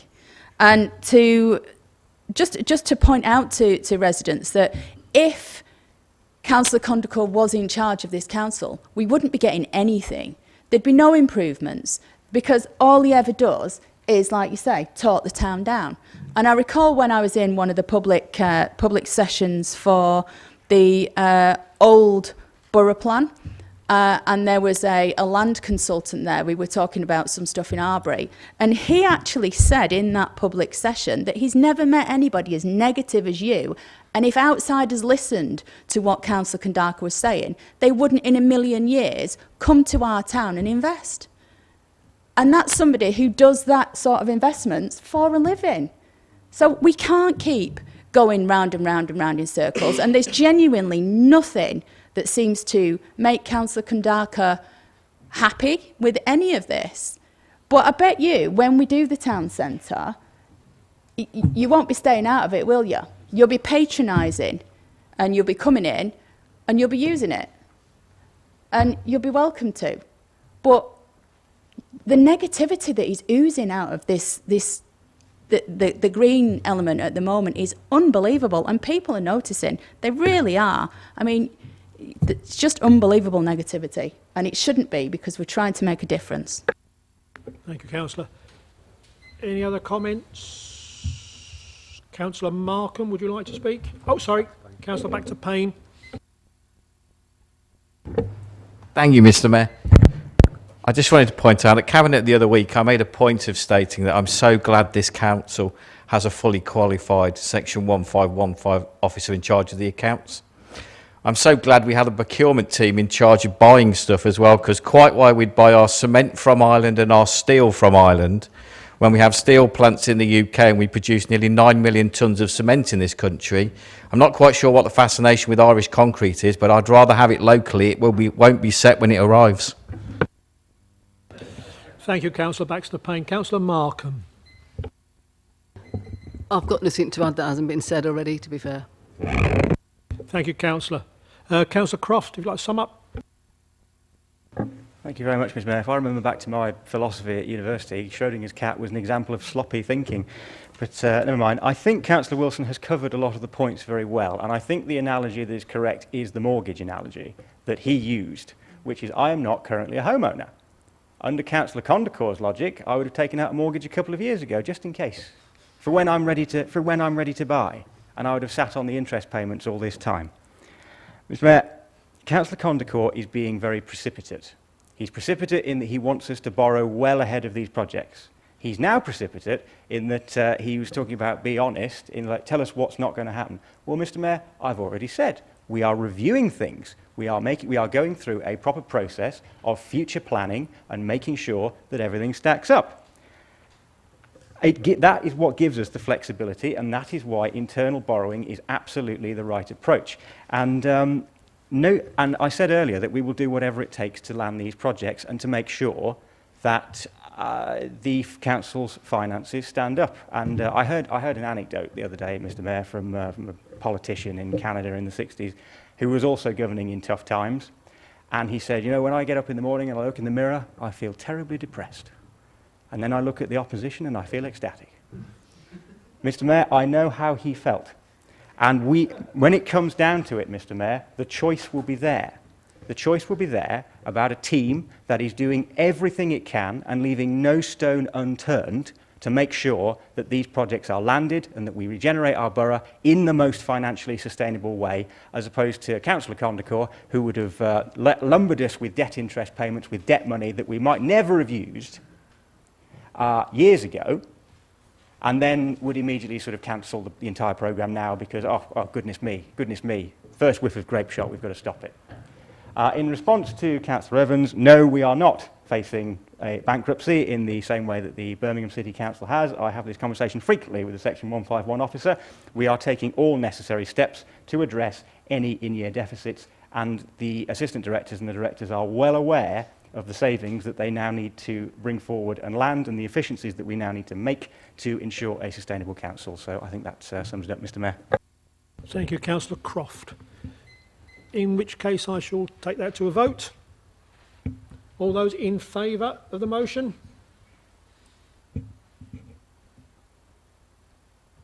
Thank you. Those against? And those abstentions? That motion is carried. Thank you.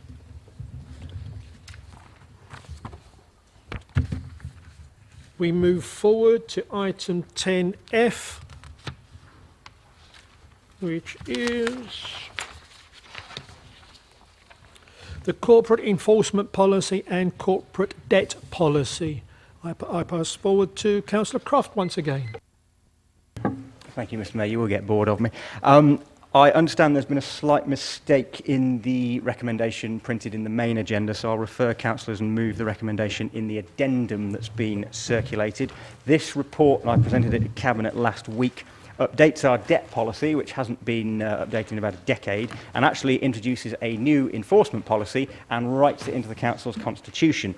And that will give officers and members of the public much more clarity and a real set of guidelines to work by when collecting debt and when enforcing against non-payment. Because quite frankly, Mr. Mayor, we do need to get much more robust in our debt collection, particularly in terms of rent payments and council tax. I identified at the Cabinet in July that non-payment of council tax was a potential risk on our collection fund, and we need to get much more robust. This strategy, this policy does include a great deal of what you might call the compassionate and helpful side, which is that we are offering assistance to those people who cannot pay, repayment plans, referral to third sector assistance. But ultimately, Mr. Mayor, people do need to pay their taxes, and they do need to pay their charges, and they do need to pay their rent, because it's an issue of fundamental fairness. Quite apart from the fact of our bottom line, is that other residents who do pay their taxes and who do pay their charges and who do pay their rents will lose out either in higher taxes and higher charges or in less services if they don't pay. So I shall move the report. Thank you, Councillor Croft. Do I have a second of that, please? I will second that, Mr. Mayor, and reserve my right to speak. I thank you, Councillor Wilson, in which case I shall open that up to the floor. Councillor Condacor. Thank you, Mr. Chair, Mayor. Very interesting what Councillor Croft said and what he didn't say. One thing he didn't say was business rates. He's very keen on collecting all the money owed to us, but he missed out businesses. I didn't know whether he was having a softer policy on businesses or he just forgot all the money we get from businesses. And it's good to collect money from businesses promptly, because, I mean, we had the tragic case of Wilko's. Their directors were paid £2.2 million dividend in the last year before they collapsed. Yeah, a lot of firms collapse and they owe councils and all sorts of other people lots of money. So I do hope we're being really good at chasing up our business debtors, particularly over council tax, business rates. Thank you, Chair. Thank you, Councillor Condacor. Would you like to answer that particularly, or should we carry on? We'll come back to that. But any other councillor wish to speak? Councillor Tromans. Thank you, Mr. Mayor. I've read through the policy, and as a very long-standing fellow of the Chartered Institute of Credit Management, I was, it seemed perfectly reasonable and robust, and I'm very pleased that there were provisions in there for recognising individuals who may be vulnerable and giving them appropriate assistance and signposting accordingly. So, yeah, very pleased to see that support in there for residents. Thank you, Councillor Troman. Any other councillor wish to speak? I would say in regards to this particular policy, as with any business, as we are as such, we are a business, a service business to our residents, cash flow is very critical. And consequently, obviously bringing in the money that is outstanding from our residents and also from business, I would agree with Councillor Condacor, is important. We need cash within our funds so that we can actually pay our workforce, etc., our employees, to maintain the services that we are currently providing. Without that cash flow, we will struggle to survive with the services as is. Thank you. Councillor Wilson. Thank you, Mr. Mayor. Yes, it would include business rates in direct answer to Councillor Condacor's question. Indeed, this is about enforcement of any debt which is owed to the council, whether it be individual, organisation, business, whoever, because that is all money that goes towards funding our services. Now, what I am particularly pleased about, Mr. Mayor, is the fact that we have put in for the first time in writing, methods or signposting residents to sources of support. Because even in these difficult times, especially in these difficult times, people are having to make choices about what their expenditure is. And there is a risk, a very real risk, and it happens all the time, of people suffering from ostrich syndrome, where they just bury their heads in the sand and think everything will go away. And if that's the biggest message that we can give tonight, it is please don't bury your head in the sand. If there is a way of supporting residents through their financial difficulties, our officers will work with them to the best of their ability.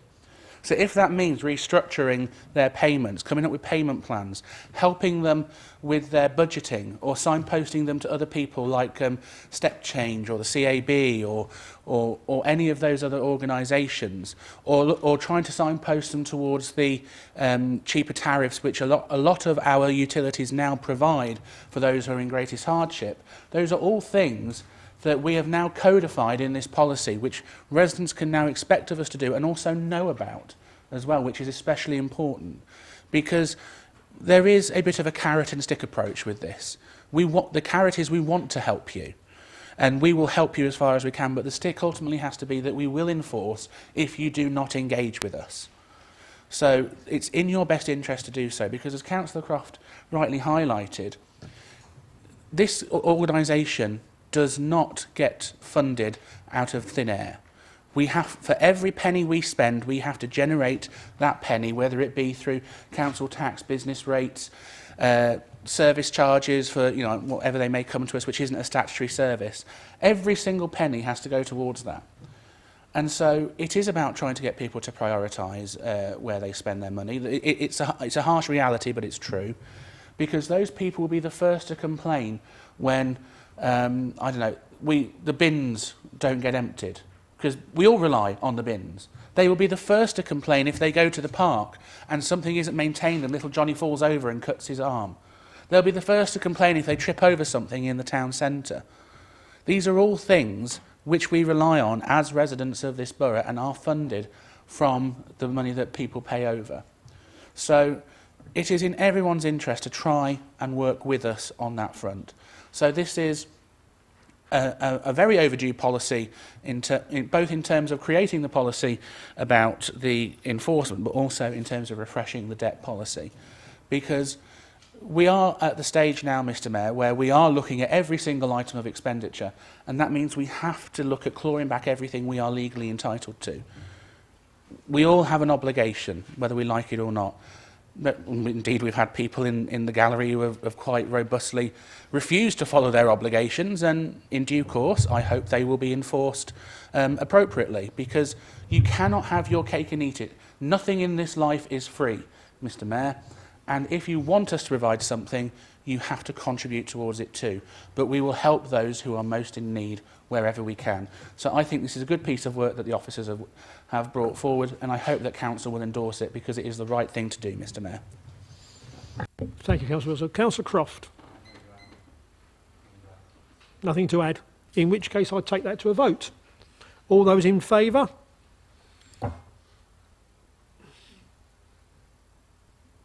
Thank you. Those against?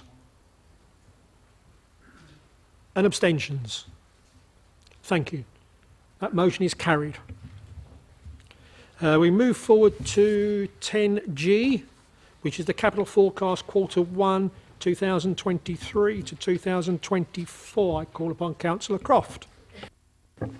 Thank you very much, Mr Mayor. This is the last report from me this evening, and further to, as we've already discussed, this is the capital outturn report at the end of June, the end of Q1 for this financial year. The reason it's come to Council is because we're making some adjustments to it in year.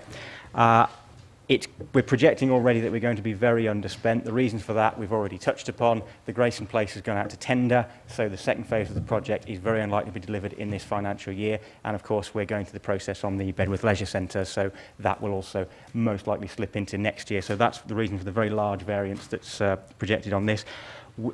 Part 4 of the report lists the changes that we are asking Council to approve. The one major overspend that I do want to call attention to for 2 reasons. First of all, because it's not actually an overspend, is the £75,000 which we put in at the budget setting for the refresh, the continuing rolling programme of refresh of the play equipment in playgrounds across the borough. This, in this report, is listed as an overspend. It is not, in fact, because we are making a general fund contribution to the capital account, so it nets off across the two. So it's not an overspend for the taxpayer this year. And we also, the other overspend I think is worth highlighting is that we did under budget for the changing places installations that we're making, but quite frankly, Mr Mayor, that is a project to be proud of, and we'll take that into account in future years, and we've made the uplift. I believe, yes, I have to propose the recommendation on the addendum because of a slight tweak that's been made to the recommendation in the report from Cabinet, but otherwise I shall move that. Thanks, Councillor Croft. Do I have a seconder for that, please? Thank you, Councillor Golby. I shall open that up to the floor. Councillor Condacor. Sorry, Mr Mayor, it's me again. Over the last 2.25, well, the first 2.25 years of this administration, it has overspent on the revenue budget by £2.25 million. So I don't take lectures on me running the council bad, because the overspends have been appalling on revenue, but on capital, hardly anything's moved. The only major thing delivered in your 3 years in office will be the hotel, which was actually started under the Labour administration. There are lots of stuff in here to ask questions about, and it's been admitted earlier on by Councillor Wilson that the £1 million flood alleviation project isn't happening, and yet today we're being asked to approve the capital project with £1 million flood alleviation in it. Where are you moving that money to? Surely we shouldn't approve it if we already know it's not going to happen. We want some honesty in here. And I would consider, if we don't reduce the flood risk to particularly Bondgate and the town centre, what the scenarios are in the flood modelling is a metre of water in Bondgate in a serious flood event. You know, we'll go back to the times of the 1950s when large parts of the Nuneaton town centre are uninsurable down the lower end near the river. We do need to take flooding seriously, and that £1 million may have been targeted to a bad project, but we should be looking in detail how to do a good project. We have a ginormous quarry up down Midland Road, Midland Quarry. There's lots of places to put water if we think about how do we defend the town centre from flooding. We have fields out by Eastborough Way that can hold some of the water back. There are places we could build flood attenuation if we spend that £1 million sensibly. There's also a lot of questions on this capital budget, including even the £5,000 of fly tipping cameras. How many times have we bought these fly tipping cameras, been told they've been installed, and then they're back on the budget as we're still buying £5,000 of fly tipping cameras? There are just too many questions on this to approve it, and too much that is going that we know is going wrong. I was accused of talking about lying in the past. We need some clarity. This cinema, is it going to happen? Not in the project according to these plans. We need clarity. And there's a lot of when I was electronics, you used to call it vaporware, where people make stuff up that they don't try to deliver until someone buys it. And I think a lot of the projects in here are vaporware. Thank you, Mr. Mayor. Thank you, Councillor Condacor. Councillor Troman. Thank you, Mr. Mayor. Where do we start? I mean, talk about an exercise in trying to embarrass themselves.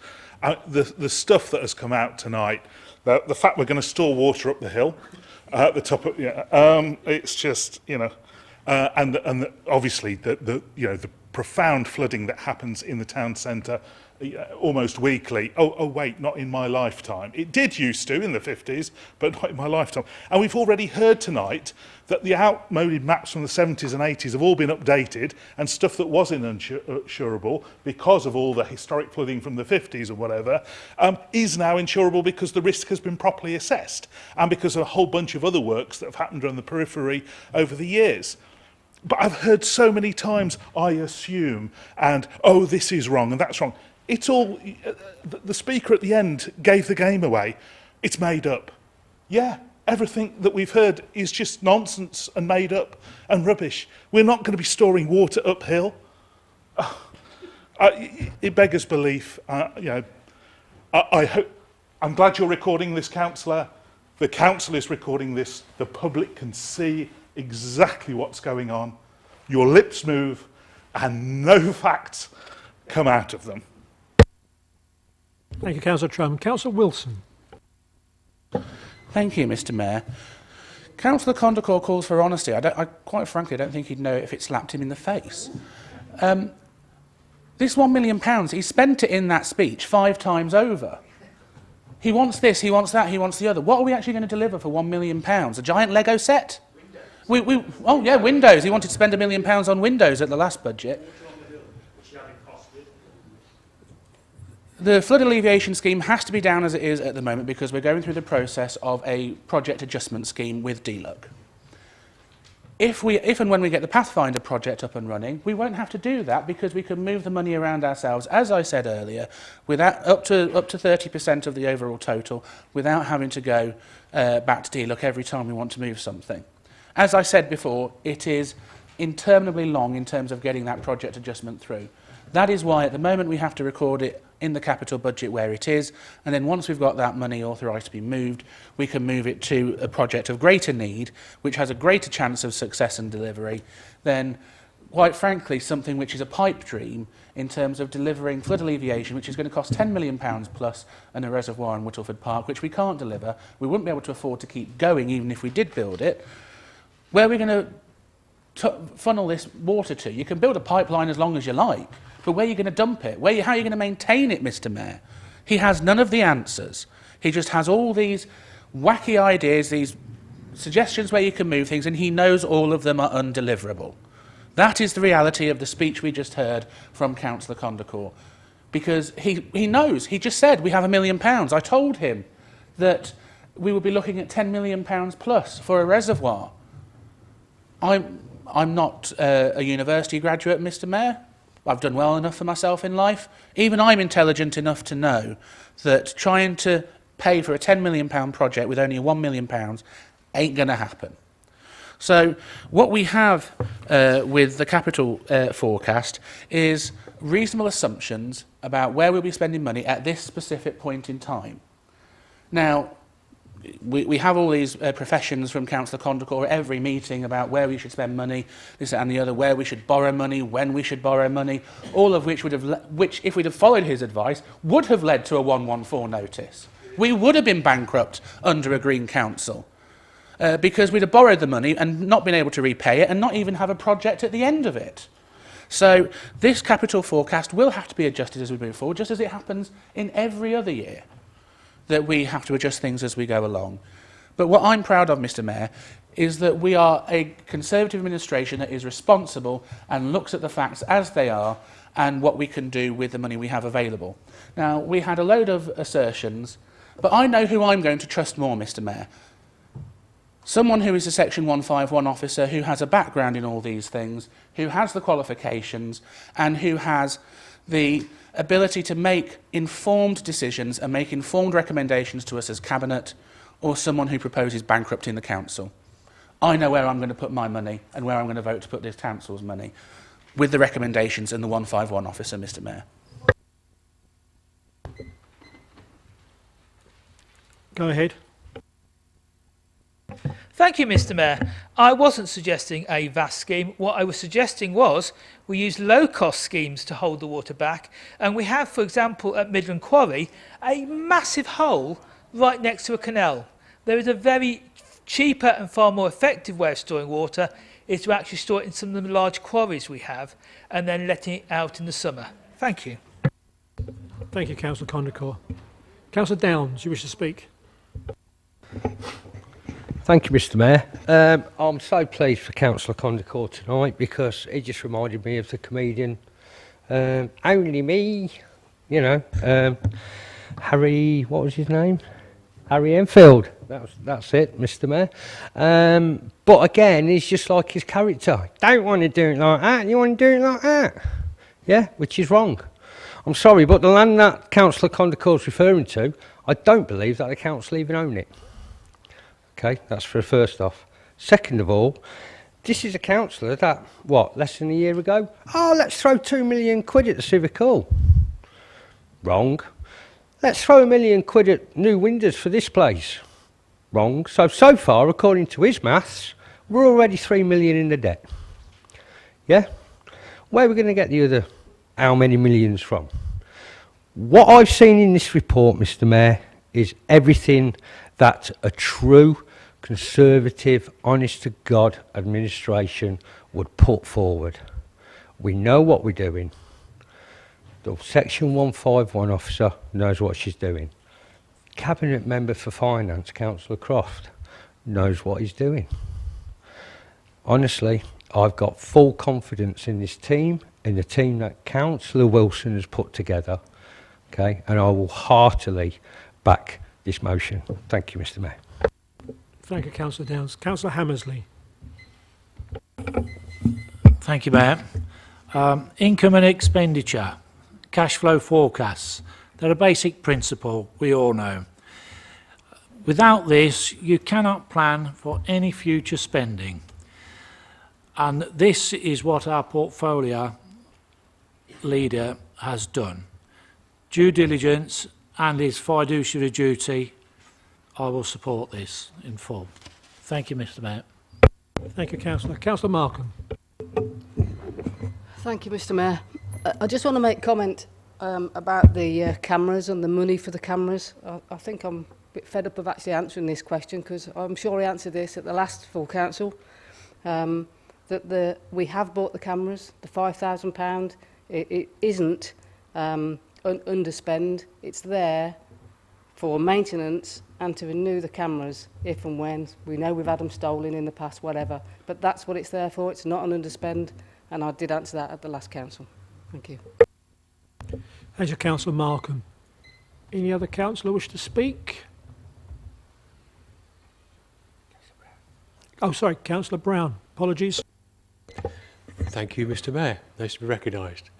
On the one hand, we've got a report and a presentation from somebody who clearly understands what they're talking about a structured approach to managing what we're doing. On the other hand, we have a series of inflammatory assertions at best from somebody who's never actually made a decision that's changed anything in this council and who invokes an imaginary cat as his guide. I know who I trust. Thank you. Thank you, Councillor Brown. Councillor Goldberry, would you like to respond? Thank you. Yeah, we've got reference to the HRA in this, so I'd just like to point out that we are actually reviewing the HRA, and it's just part of an ongoing process. So just to bring some attention to that, it's not just general fund. But on the wider points, it's getting to the point now where it just feels like you're willfully misleading people over and over again. We've given explanations for what's going on, even in this meeting, multiple times, and they're still being misrepresented. And it is a misrepresentation. I don't believe it's a mistake, because, I mean, after all, you do keep telling us you're an expert in everything, so how could it possibly be a mistake? But just one thing to point out, finally, that if we listened to Councillor Kandaka and all of the things that he says, and this is particularly relevant for people in East Nuneaton, I would suspect, over your side of the town, that not only would the town be bankrupt, but they would literally be living underwater. So, you know, vote Green because they're going to flood your houses. That's the message that has just been given. It's ridiculous, absolutely ridiculous. And if anybody listens to, let alone votes for it, then more fool them, really. Thank you, Councillor Golby. Councillor Croft, would you like to wrap up on that? Very briefly, Mr Mayor, I have very little to say. The great weakness, or one of the great weaknesses in Councillor Kondakor, is he always feels he has to say something. He always has to stand up and say something, irrespective of the merit of whatever comes out of his mouth. And Councillor Downs has already gone through the litany of somewhat questionable ideas that Councillor Kondakor has proposed at this council, the turning the Civic Hall into a giant bicycle supermarket, and the windows for the town hall, and the cabinet in July when he suggested that we borrow money in advance, then loan it out to get some interest and turn the council into a giant loan shark. And now, Mr Mayor, he's proposing that we drown my residents on Rannoch Drive and destroy Whittleford Park. At 10 times the cost of the scheme that he's objecting has been taken out of the programme. The first thing I ever said to him, actually, I remember this conversation very well, when he sidled up to me after I got elected. He said, "I haven't heard you speak." And I said, "Well, I prefer to follow the guidance of Abraham Lincoln when he said that it's better to be silent and thought a fool than to speak and remove all doubt." And I do wish that Councillor Kondakor would take that advice. As Councillor Wilson has already alluded to, we are making adjustments to the capital programme in this report that we know we have to make. We will bring forward further adjustments when we have completed the review that we are doing. Councillor Kondakor keeps saying, "Oh, tell us." I'm not going to make it up on the spot. I'm not going to sort of go off sort of half-cocked and say, "Oh, we're going to do this, we're going to do that, we're going to do the other," because it would not be based on the facts. Now, Councillor Kondakor says, "Oh, I want a cheaper scheme." Well, you go ahead. Councillor Kondakor, go ahead, and you look at what these things cost, and you look at the cost of piping water uphill, and you look at the cost of getting anything done in public sector procurement. But no, Mr Mayor, we have, as I have laid out this evening, we now have an approach to reviewing and revising our capital programme, to land the regeneration projects, and to keep the Council's finances sustainable. And I'm afraid we will not be taking advice from the councillor opposite.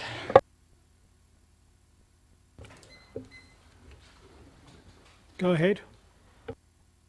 Thank you, Mr Mayor. At no point did I suggest pumping water uphill. The quarry is below the canal and the river is below the quarry. Thank you, Councillor. In which case, I will move that to a vote. All those in favour?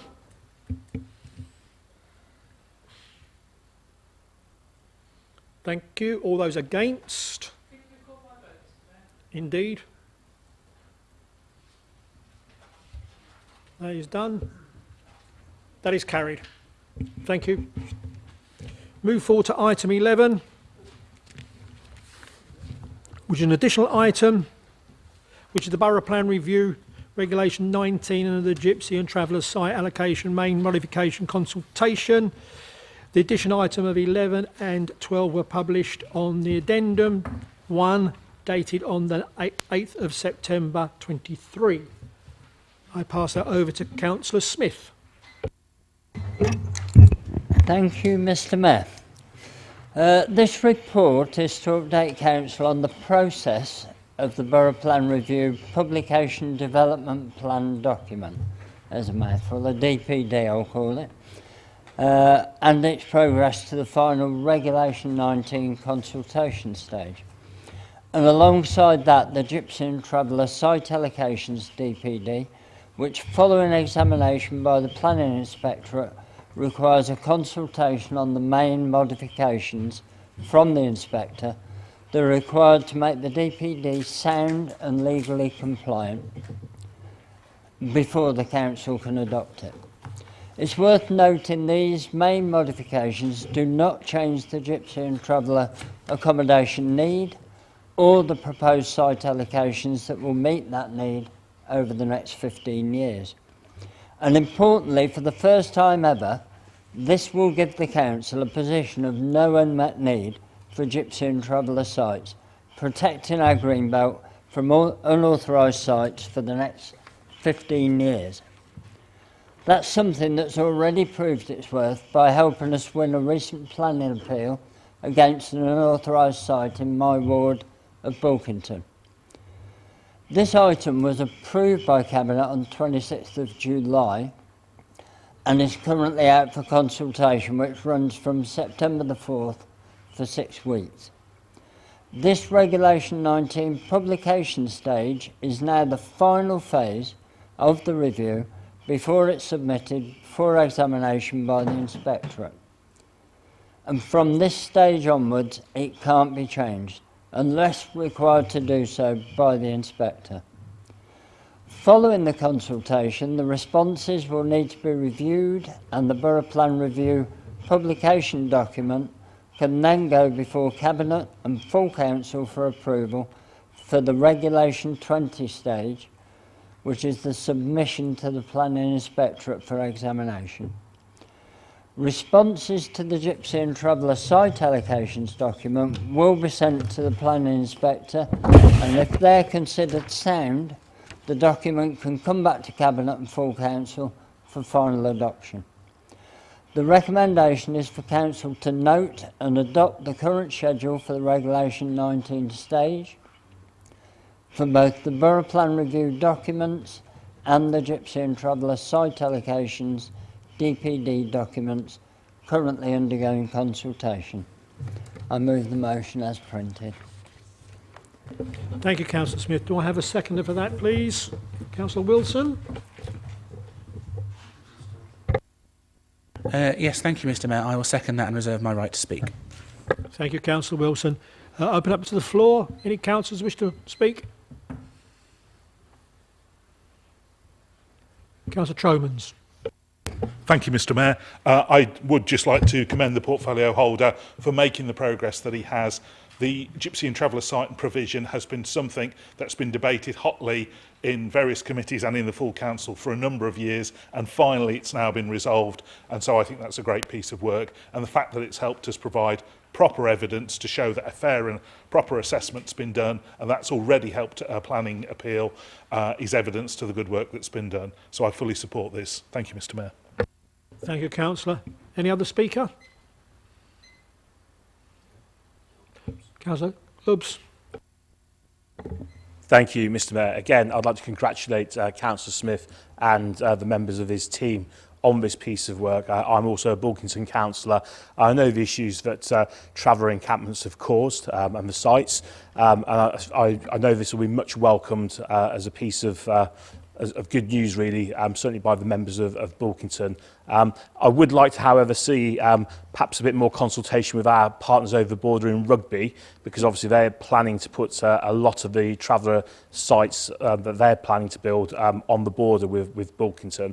So, I mean, whether some additional perhaps conversations can happen there to look at how that's managed would be welcome. But overall, well done. I think it's a job well done, and I hope that everyone will support that this evening.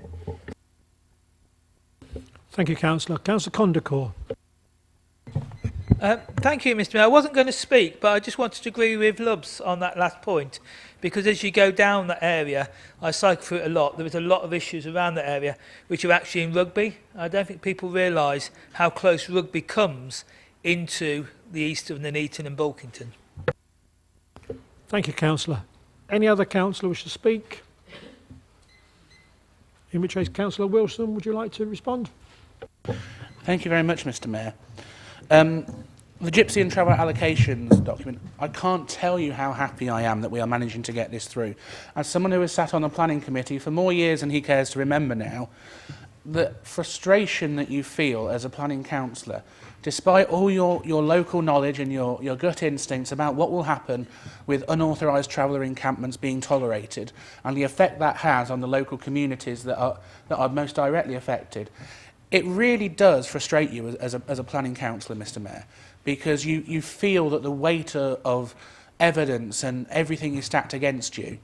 But now we finally have a weapon in our arsenal, but also a shield to protect ourselves and protect the residents of the areas most affected, like Bulkington especially, because we now have, for the first time ever in this borough's history, a full allocation of need for Gypsy and Traveller provision. At no other time in this borough's history have we had that, Mr Mayor, and I think that is something to be incredibly proud of and something which residents quite rightly deserve to have that protection. And we haven't had to take all the other authorities' unmet need either, because historically it used to be, and I remember saying this when I was on the opposition benches, the methodology used to be that just because you already have a high proportion of Gypsy and Travellers in your area, the presumption would be that you should continue to have a higher proportion of Gypsy and Travellers in your area. So we ended up with this disparity between the north and the south of the county, that we would end up with far more Gypsy and Traveller pitches required in Nuneaton and Bedworth than when you went down to somewhere like Stratford, because they don't have that demand. They do have a demand, but not as high as what we have here in Nuneaton and Bedworth. And I think we should share that responsibility across the county so that everyone feels a sense of fairness that goes with it. But also, this borough plan review, Mr Mayor, going out to the Reg 19 consultation, no other borough plan iteration has been so consulted upon in this council's history. Finally, residents have finally had a proper chance to be heard as part of this process. You're never going to please everyone all the time, but at least residents will feel they have had an opportunity to comment on the outcome of what this will be. And I know that is something that Cabinet and this council on this side of the chamber have been very keen on, and something that Councillor Smith has pushed very, very hard in his portfolio. And it ticks off one of our major manifesto commitments when we first became the controlling party in 2021. We inherited a situation, as I said earlier, Mr Mayor, where the borough plan review was at a standing stop. We were told we needed to review by 2021 in 2019, and nothing happened. But within, what was it, 6 weeks, we got a consultation out there. And then we've run with it ever since. And we have actually got the housing numbers down as part of this borough plan. Rather than the 840 odd dwellings per annum we would be required to take under the Labour administration, through the remaining life of the plan, which includes part of Labour's proposed period, running through to the end of the 2030s, we actually are required to have around about 520, 525 dwellings per annum. Now, anyone's basic maths can work out that that is a significant reduction over that period in time. We even got Councillor Condacor at the last full council to agree it was a reduction, despite having months, if not years, of being told there is no reduction. He finally had to give way to the maths of the situation. Even maths can speak to a Green councillor, then it must be right, Mr Mayor. So I wholeheartedly support these recommendations going out to consultation. The sooner that we can get them before residents, the better, and the sooner we get before the inspector, the better, because then we see the back of Labour's third-rate borough plan. Thank you, Mr Mayor. Thank you, Councillor Wilson. Councillor Smith, would you like to sum up? In which case we shall then move that to the vote. All those in favour?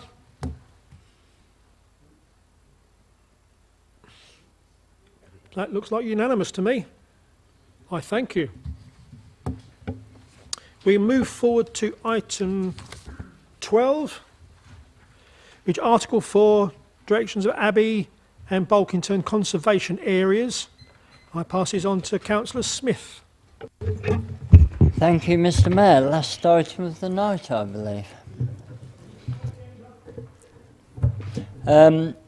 Article 4 directions are part of planning legislation that allows the council to remove permitted development rights including changes of use, from an area or a particular property where it's necessary to protect local amenity or the well-being of an area. Article 4 directions were implemented in Bulkington and Abbey wards to protect their conservation areas in 2008. And a recent review found that whilst there's evidence the council process was followed at the time, legal advice now is that as part of that review process and to ensure up-to-date evidence confirms the ongoing need for these Article 4 directions, that the 2008 directions are rescinded and new 2023 directions be put in place. This action will ensure the council can meet its obligations under planning and infrastructure legislation. So the recommendation is to approve both the rescinding of the 2008 directions and the immediate implementation of the new 2023 Article 4 directions as shown in the agenda. I move the recommendation. Thank you, Councillor Completion. Do I have a seconder for that?